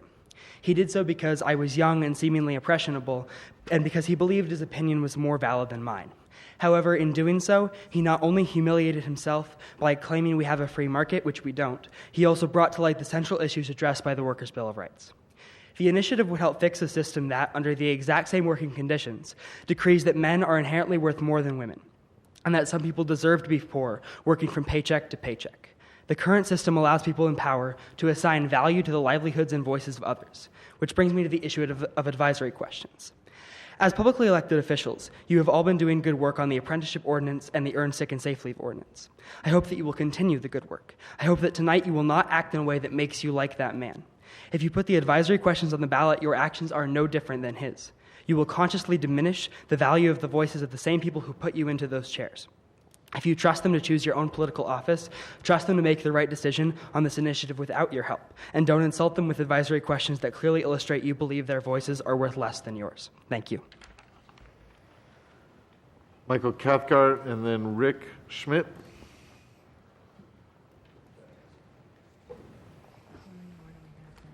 Council President, council members, thanks again for the opportunity to speak on this. Shall the Spokane City Charter be amended to add a Workers' Bill of Rights, which secures the right to a family wage when employed by a large employer, right to equal pay for equal work, right not to be wrongfully terminated, and elevates charter rights above rights claimed by corporations? That's the ballot title that the voters will see when they go to vote on this. And it sounds wonderful. I'm sure all of us read that and we think, boy, that just sounds like such a positive thing. However, this, what is actually an illegal initiative, if passed, will incur costs on our community. And it's not just from the regulatory pile-on that will occur, but from the implementation costs to the enforcement costs to the litigation costs that will come from this initiative. So voting for Proposition 2 and Proposition 3 is an opportunity to provide the voters with disclosure. It's an opportunity to provide the voters with a public participation process in the budget. It's a vote for transparency. It's a vote for an informed electorate, and it's a vote to be informed by the electorate.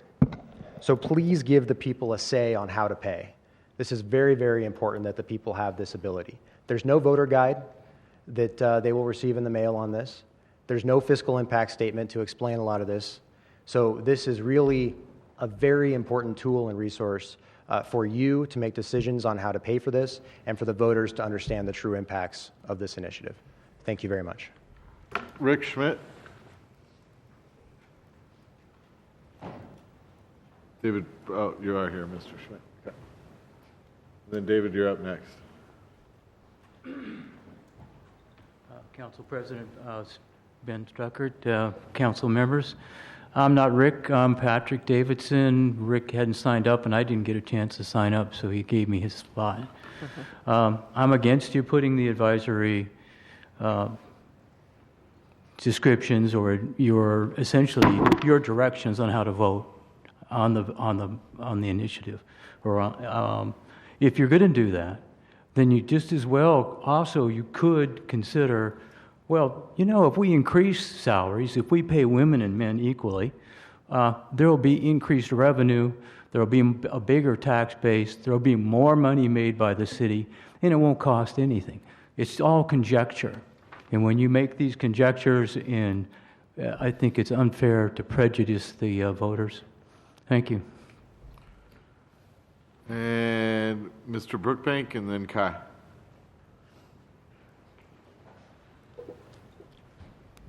David Brookbank again from Socialist Alternatives. Mr. McGrath says he has asked and has never received an answer to the question of how much should a wealthy man pay. Well, he should pay a living wage to his workers, in part because his workers make him rich. Mr. Cathcart, like any paid corporate flack, believes workers are stupid, but workers know what they need. They need to David, be able to feed their families. let's not be personal attacking, please. Let's try to keep this straight and narrow on the issues, please. The corporate suits that come to chamber regularly to make these arguments that workers and voters are too stupid to know what they believe are obviously mistaken. People know what they need.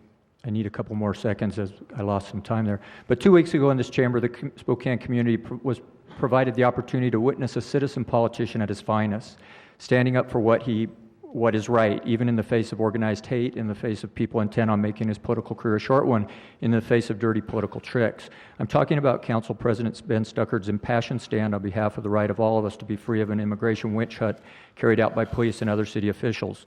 Such was its eloquence and moral force of Mr. Stuckert's argument that even the principal opponent of the ordinance, Councilman Fagan, spontaneously applauded Mr. Stuckert.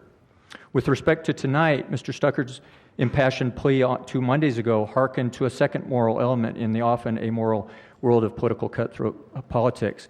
Mr. Stuckert ruthlessly and correctly attacked the way in which the anti-immigrant ordinance organizers inserted prejudicial language onto the petition before presenting it to the public for signatures to get it on the ballot. Who knows how many people signed the petition because of the prejudicial language, and though the organizers didn't get the needed signatures, who knows how many were confused enough by the organizers' dirty tricks that the inevitable future effort to place the measure on the ballot again is also tainted. We know from the record that Mr. Stuckert, Ms. Waldrop, and Mr. Snyder opposed much of the work of Envision. In 2013, Mr. Snyder and Mr. Stuckert announced here that they would do everything they could to defeat the Envision-sponsored Community Bill of Rights. Snyder saying he would mobilize everyone he knew to defeat it, and Stuckert saying he would write an op-ed against it. Stuckert, Waldrop, and Snyder jointly authored that piece on May 28, 2013 in the Inlander. Those activities are legitimate political approaches to trying to influence the political process and the views of the voter. But prejudicial language advisory questions are not legitimate. Politicians have other means to achieve their ends than directly tainting and politicizing petitions and ballots. Such a prejudicing of advisory questions and petitioner dirty tricks is undemocratic. Such action in the case of some politicians such as Councilman Stuckert, so correct and noble 2 weeks ago, would be tragically hypocritical this week. Let the people decide without manipulation. Politics somewhere other than on the ballot. Thank you very much. Kai? Council President Stuckert, council members, one point to make. There's both questions speculate about cost. There's already a mechanism in the code. I believe it was Councilman Waldrop who actually introduced the addition of fiscal impact statements to initiatives. So, in fact, now that you have voted to put it on the ballot, the 30-day ticker starts to prepare a fiscal impact statement to whatever potential cost the city may incur. So it is a means of which voters can get more specific information on costs, if there's going to be costs, what it may be. That is the proper venue or at least vehicle that you have at your disposal. Advisory questions are not. So if there is high concern about potential costs to city government, the fiscal impact statement was put in place to provide a means for describing what that cost may be. So I would say if you have energy and interest and concern, that's where you pour your energy and interest and concern into. And then that becomes another tool, another piece of evidence, whatever you may want to call it, for the voter then to reference upon making their decision to vote. I think the questions themselves are not advisory at all. I think they're not only leading, speculative at the best, but they're basically using the ballot as a push-pull. So if you are concerned about costs, Councilman Allen, I would say generate that fiscal impact statement. Let's see what the numbers say, because if it's going to be about the numbers, let's see the numbers. The questions as they stand right now are very speculative, very grand. You can interpret it as being small or you can interpret it as being large. I don't think it actually helps the voters actually make an informed decision. I think it's about leading them to make a certain decision of which would be to your liking, which is not to see the Worker Bill of Rights pass. And as the last speaker noted, I think if there's interest in not seeing the Worker Bill of Rights pass from this body up here, then by all means join the campaign against it. We've seen it every other time. We don't expect anything less from some of the council people in that regard.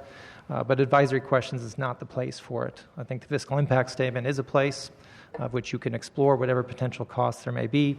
Advisory questions are not the place to answer that particular question. Thank you. Andrew Rolls.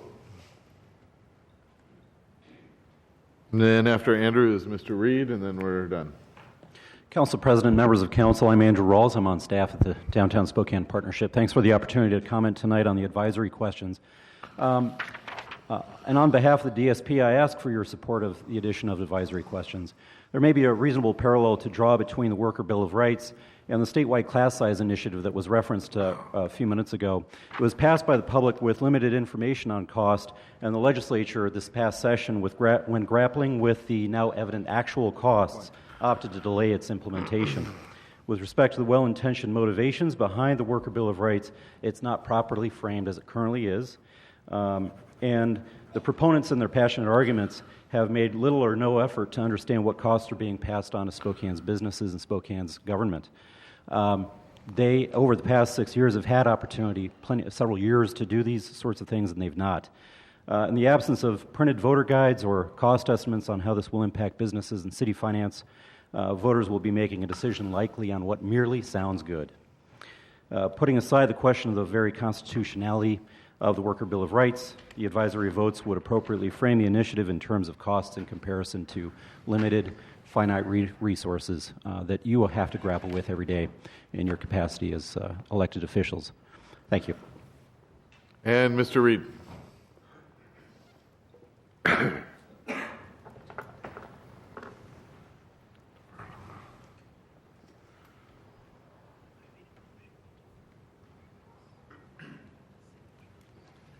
I've never had the last word before.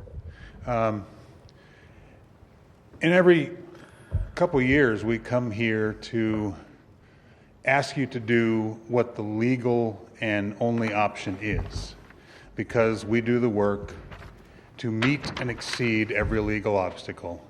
And then every year, we have to fight some formation of this city council to just put the initiative on the ballot and let the voters decide. And this year is no different. And every couple years, the folks from the Downtown Spokane Partnership and GSI and the home builders come in and weave their gloom and doom stories that whatever Envision Spokane or the Envision Worker Rights Political Committee wants to put in place will decimate Spokane. It will create an economic ghost town. You can almost hear the wind come in as they walk in their suits. And the last speaker said we've had 6 years to provide numbers about costs. We've never done that. We have. They never have.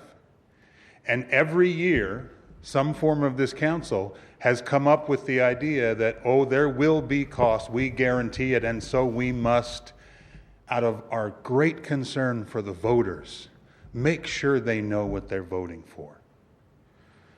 They're not advisory questions. They're simply biased and prejudicial and heavy-handed, as Jan Treecraft read from the Spokesman Review editorial board, never a friend of ours, said 6 years ago.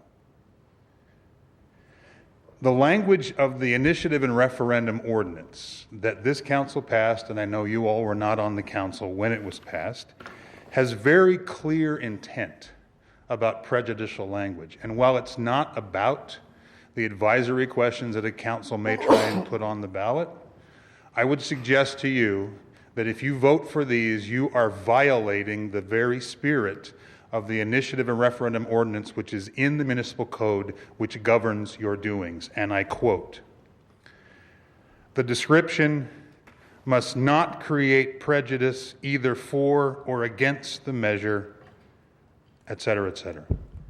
By placing these vague, nebulous, guaranteed, in the words of some, advisory questions on the ballot, without any numbers, without any facts to back them up, you are saying to the citizens of Spokane, as you did in 2009, as you tried to do in 2011, as you did in 2013, before the suit sued, not to let the people vote on it, that you don't trust them to make the right decision. If you believe in the process that put you in those chairs, and I'm stealing from my son now, trust them to make the right decision without you telling them what they should do. Thank you. And with that, we'll go to any council commentary. Councilman Allen. Brad is right. We've done this dance a number of different times, but ultimately, we're not trying to bias something. So much in government is about, hey, this feels good, let's do that. There comes a time when we have to understand as voters, when we vote for something, how we're going to afford to do it. Because money is just not printed here in City Hall.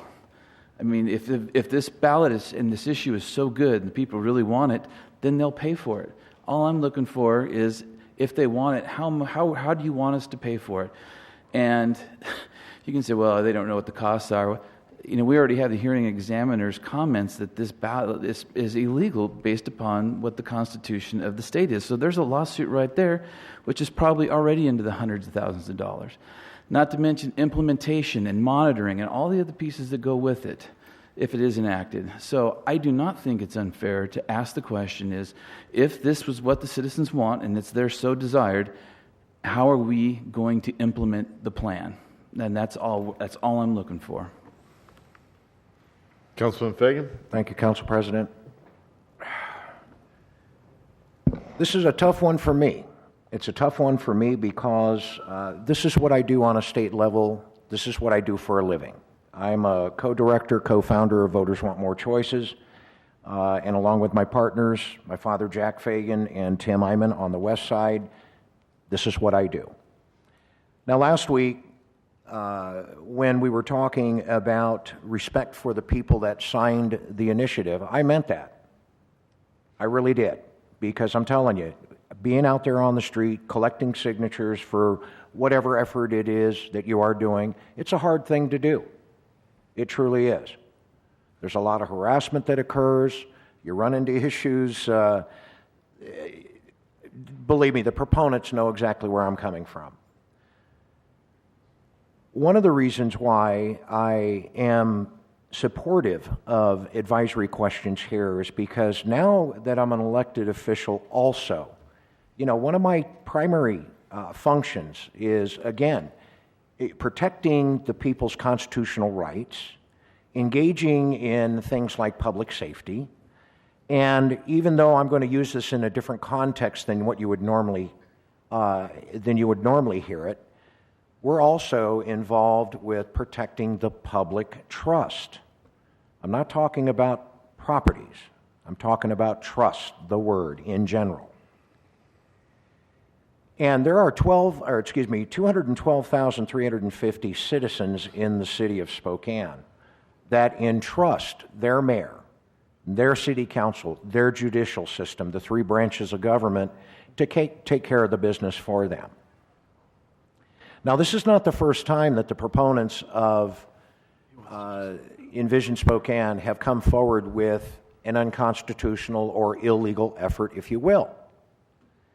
Lord knows, there was, in a previous effort that they submitted, there was a pre-election challenge, and that is still an open legal discussion right now. And I think if memory serves me correct, Councilmember Allen may have hit on a number of at least a couple $100,000 what has gone into that. Well, I don't know if that is fact or not, but he did touch upon things such as administration of programs, management of programs, enforcement of programs. And let me tell you something, ladies and gentlemen, what you don't know at home right now is that this council is looking at a list of social justice and equity initiatives as long as my arm. And this is not going to be easy stuff that we're going to be dealing with here in the near future. There is going to be a requirement that is going to subsequently be coming out that is going to require the city to be more hands-on in administration, management, and enforcement. As a matter of fact, I can see our city budget and city personnel growing here in the near future. Could be $5 million, could be $10 million, who knows, in order to establish an Office of Labor Standards Enforcement. We've got that many different initiatives that we're going to be looking at. This paid sick leave initiative, for instance, you've got a independent policy think tank that's already put a price tag just in the business community of a $24 million impact for the safe and sick leave in order to implement this thing. And we're talking about 3 additional social justice and equity initiatives that are involved in this Envision Spokane initiative right now. I think it's very appropriate because here's a little life experience that I'm going to share with you, and it wasn't good when it happened. And this is partially what's driving my decision tonight. With Initiative 1185, which was the 5th attempt by the citizens in the state of Washington to establish the 2/3 supermajority on the state legislature in order to raise our taxes,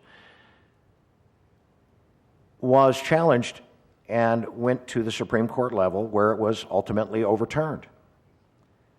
Now, we submitted well over 300,000 signatures on that particular initiative effort in a state that's got a population of a little over 6 million.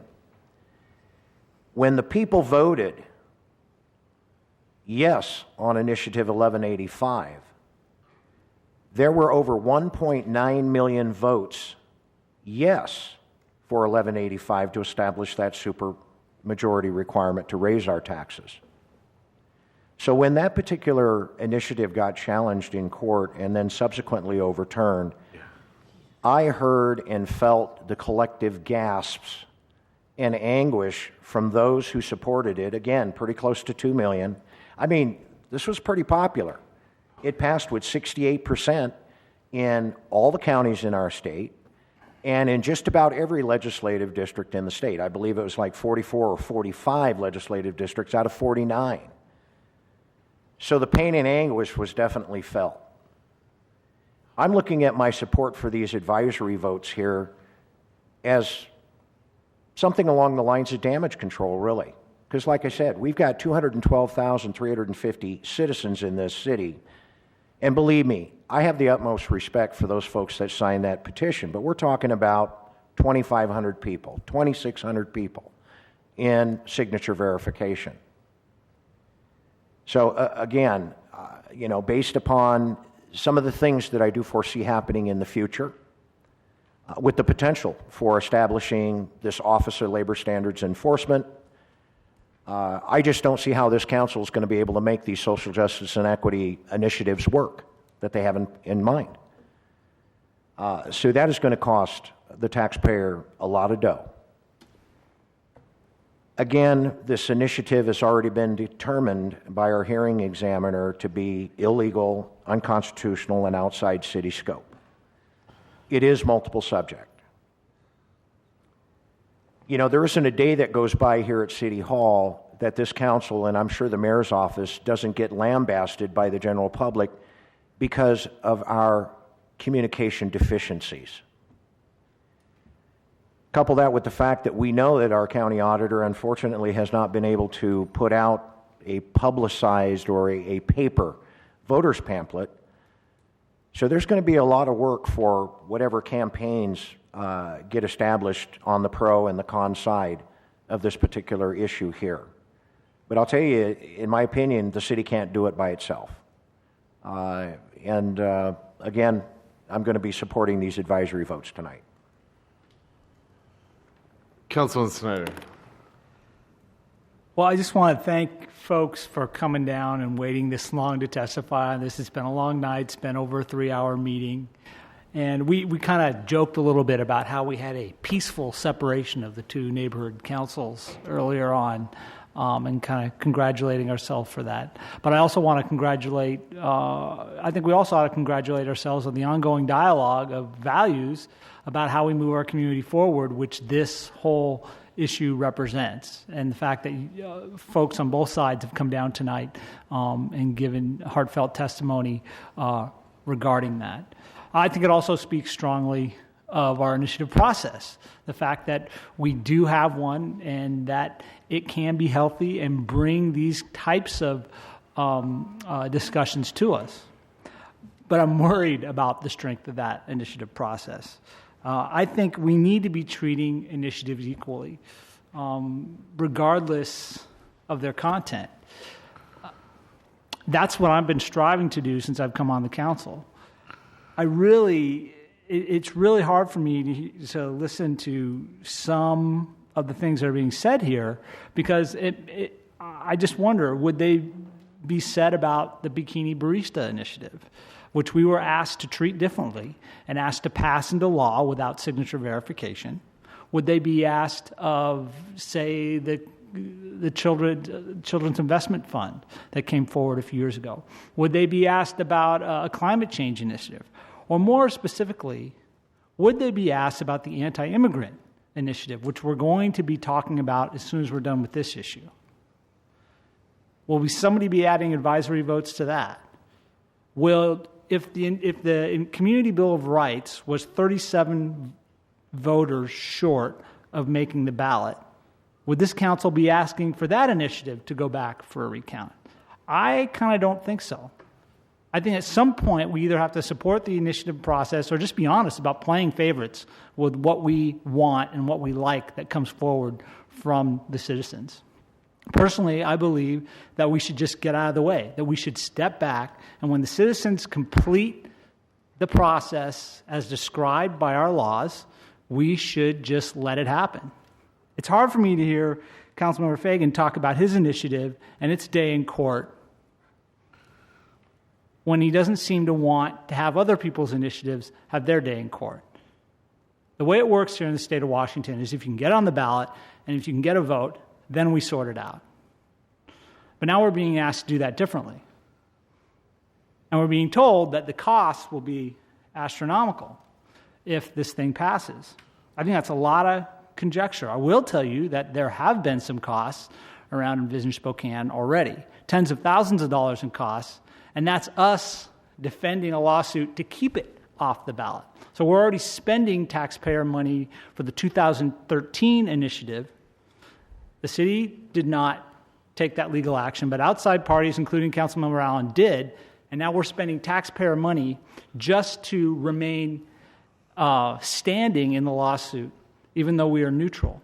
And that's already costing us tens of thousands of dollars. So I'm not anxious to incur more of those sorts of costs, especially when we don't even know if it's going to pass.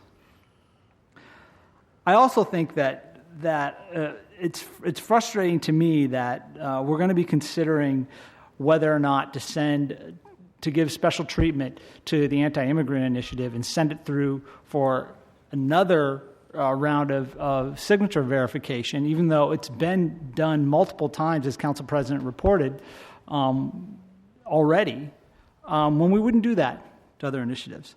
I'm also a little frustrated that initiative has not come under the same kind of economic scrutiny as this one has. I think people need to think about what happened to Arizona when they passed a law requiring every person being stopped having to produce papers. It was enormously damaging to their economy. They lost convention business. They lost other kinds of visitor business.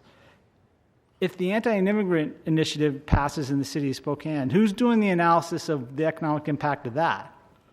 And why aren't business folks coming forward with the danger of that initiative? Clearly, once again, we're not treating these things equally, and there's a lot of speculation out there. I think it's really simple. We just need to send this to the ballot without prejudicial questions and just let the voters decide. Let the voters decide. I still don't support this initiative. It's more focused than previous efforts. I still find flaws in the way it's constructed, and I won't support it. But I believe it's gone through every hoop that we set up as a city to get on the ballot in a free and unfettered manner, and that means without advisory questions. So I'll be voting against this measure. Did you have something real quick? Mine's a point of clarification because I had abstained from the last sending this over because I was involved previously, and I went to City Legal and asked for an opinion on whether I could vote on these tonight. So, Brian, would you mind recapping that? I think the question is under the council rules of procedure. There's only a narrow circumstance in which council members may recuse themselves from votes, and that is a situation in which a council member has a personal or pecuniary interest in the matter under discussion that is not commonly held with the other council members. And having discussed this with Mr. Piccolo, he and I agreed that in this case, the interest that you had in a prior iteration of this is not the same interest that's presented, rather is not an interest that is personal to you and is not commonly held by the other members of the council here. With respect to this measure, in other words, with respect to this measure, which is a different measure, your interest is the same as the other council members. So you wouldn't actually be authorized to recuse yourself in this case. Thank you. Nor would you be required to. So, if I may ask, Councilmember Allen, if this goes on the ballot, will you be a party to another legal action against this one? No, I do not plan to. Councilmember Waldorf. Well, thank you. I know we've all been here a long time, so I'm going to be short and sweet. And like my seatmate, Councilman Snyder, I've been on the council now for 5 years, and we've had this question come up multiple times about different citizens initiatives. Actually, I think this question came up about advisory questions with the move to amend initiative as well. So we've had different initiatives where it's been brought up to have advisory questions on the ballot. And my consistent position has been that I don't think it's appropriate for the city to influence the voters when an initiative comes to us with the necessary signatures. They've been validated. We put it on the ballot. I think adding advisory language is prejudicial. I appreciate the reading of the Spokesman Review editorial. I looked back on it's handy to do blog posts so you can look back and see what I had to say about this 2 years ago. And I do agree with that editorial back in 2009 that I really think that the advisory votes, even though some say they are, getting information from the voters, I think they're actually changing the perception of an initiative in the minds of a voter. So I prefer, I'm going to be consistent that I do not put them on the ballot, so I won't support these two. I realize that we all want more information, and I fully support campaigns getting involved in educating the voters. And I did work two years ago to create a process for the city to have citizen committees, to have pro-con statements in an online voter's guide. We've done that for the last several years. I don't think we were as organized this year, but we didn't have any initiatives on the ballot as of yet. So I worked really hard to get that set up because I do think we do need to have more education for voters on issues, and it needs to be an organized process.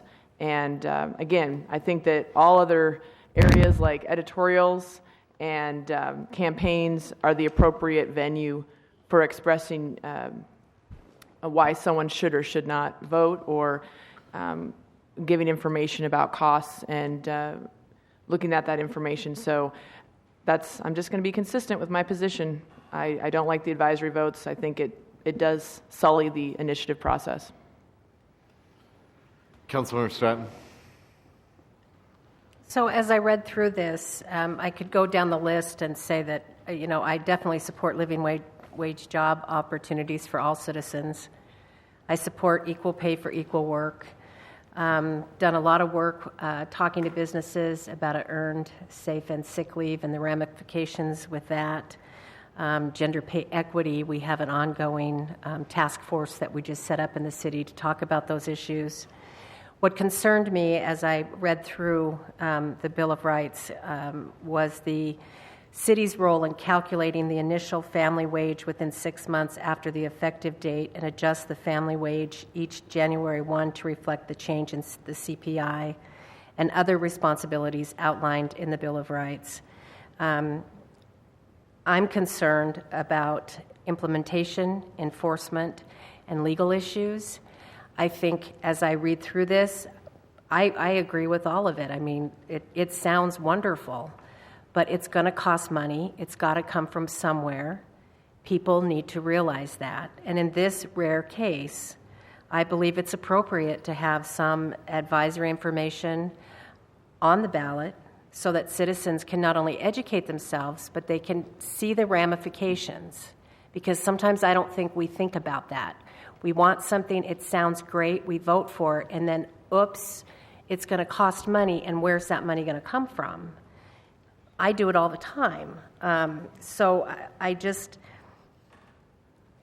really think that in this situation that that kind of information is going to be helpful to people. And I think that we have to get to a point in this day and age that if you want services, great.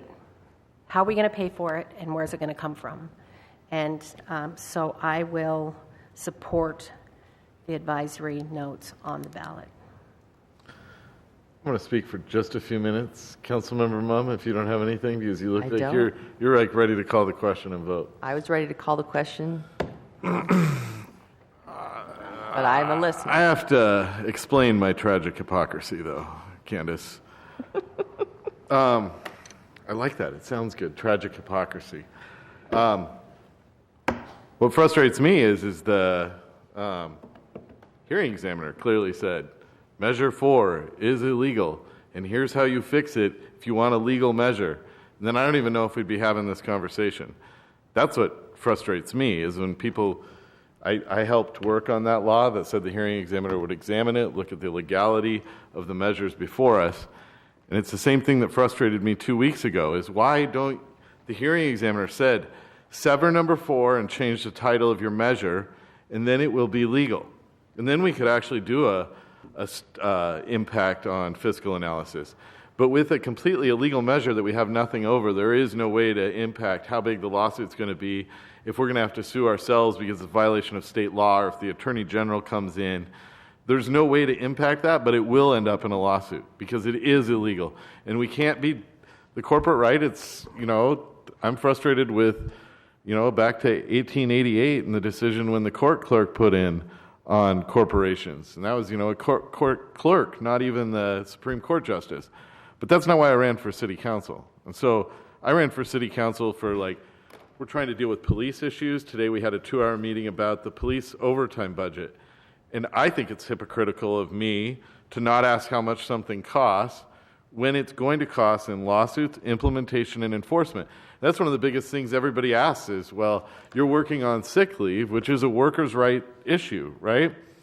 But quantify how you're going to enforce it and how you're going to implement it are one of the biggest questions I get, and we have to do a fiscal analysis. Now, I understand there's an impact statement that Councilmember Waldrop, but that is not mailed to the voters and it's not on the ballot. So I do not understand how it's not a legitimate question to ask, how do we pay for this? And how, if a payment question is how do I pay for this? If that's prejudicial, then the starting point is wrong, and I think it's okay to ask that. Now, am I being a hypocrite because I wouldn't have done this for the immigration initiative? No, I already drafted advisory measures that I was going to bring forward that I was showing people for immigration as well.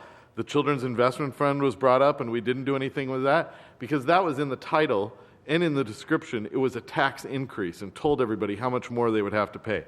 I think paying for it is a legitimate question, so I will vote for the advisory measures tonight. But I've been talking to a lot of people that I know that I respect their opinion, and I'm going to disappoint some people because I've talked to the mayor and some people previously about supporting a preemptive lawsuit in this instance, and in that instance, I think I've come to the conclusion I am okay with advisory measures, but I'm not okay standing up with the mayor and supporting him suing the citizens on this issue. So that's where I kind of stand, prepared to vote on the 2 advisory measures.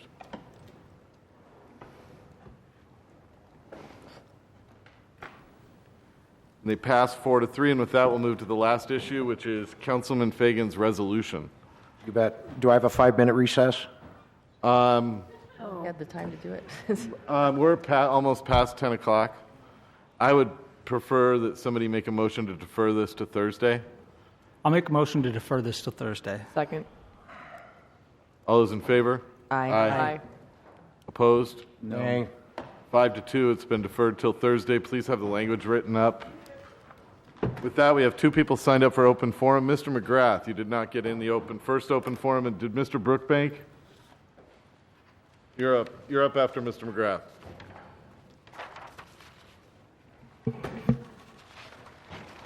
Ben, can I go? I don't feel very good. Do you mind if I leave? Council President, Council Members, George McGrath. This evening, I'd like to talk to you a little bit about life. And there's some very interesting things going on at the moment, and that is the Planned Parenthood, an organization that the federal government and taxes provides over $500 million for. Apparently, we've now started a human pieces farm. We are selling embryos that were aborted to different medical organizations or people. I'm not sure where they're going, but I listened to that and I'm thinking now, are we going to end up with a bunch of females who get pregnant on demand so that their fetuses can be aborted and we can take the parts we want? We're going to be looking at human pieces? Because right now, they are aborting fetuses. Well, fetuses, hell, these are babies. They're aborting children. And they're aborting them in a fashion that the parts that they want are protected. They bring the fetuses, the babies, out so that I don't know if it's the spleen, if it's the liver, if it's the heart, if it's the eyes, whatever it is, those bits and pieces and parts are protected so they can be harvested. What a nice word for parts of human bodies. Harvested. Babies are being harvested. And I would suggest that you as a council of Spokane, go on record as saying, hey, we don't believe in this kind of crap in our city. And if there is any money and any taxes going to Planned Parenthood in Spokane, you stop it, because you are the ones who control the money. But as long as babies are being bred and aborted as basically nothing more than stock, we've got something very, very wrong with that. Children should not be brought into this world to be put in as pieces for someone else's health. But that's what is happening through Planned Parenthood. And I'd like to see you go on record as being opposed to that. Thank you. Mr. Brookbank. I'll wait till next week. Okay. With that, I had nobody else signed up. Adjourned for the week. See you next week. We're up.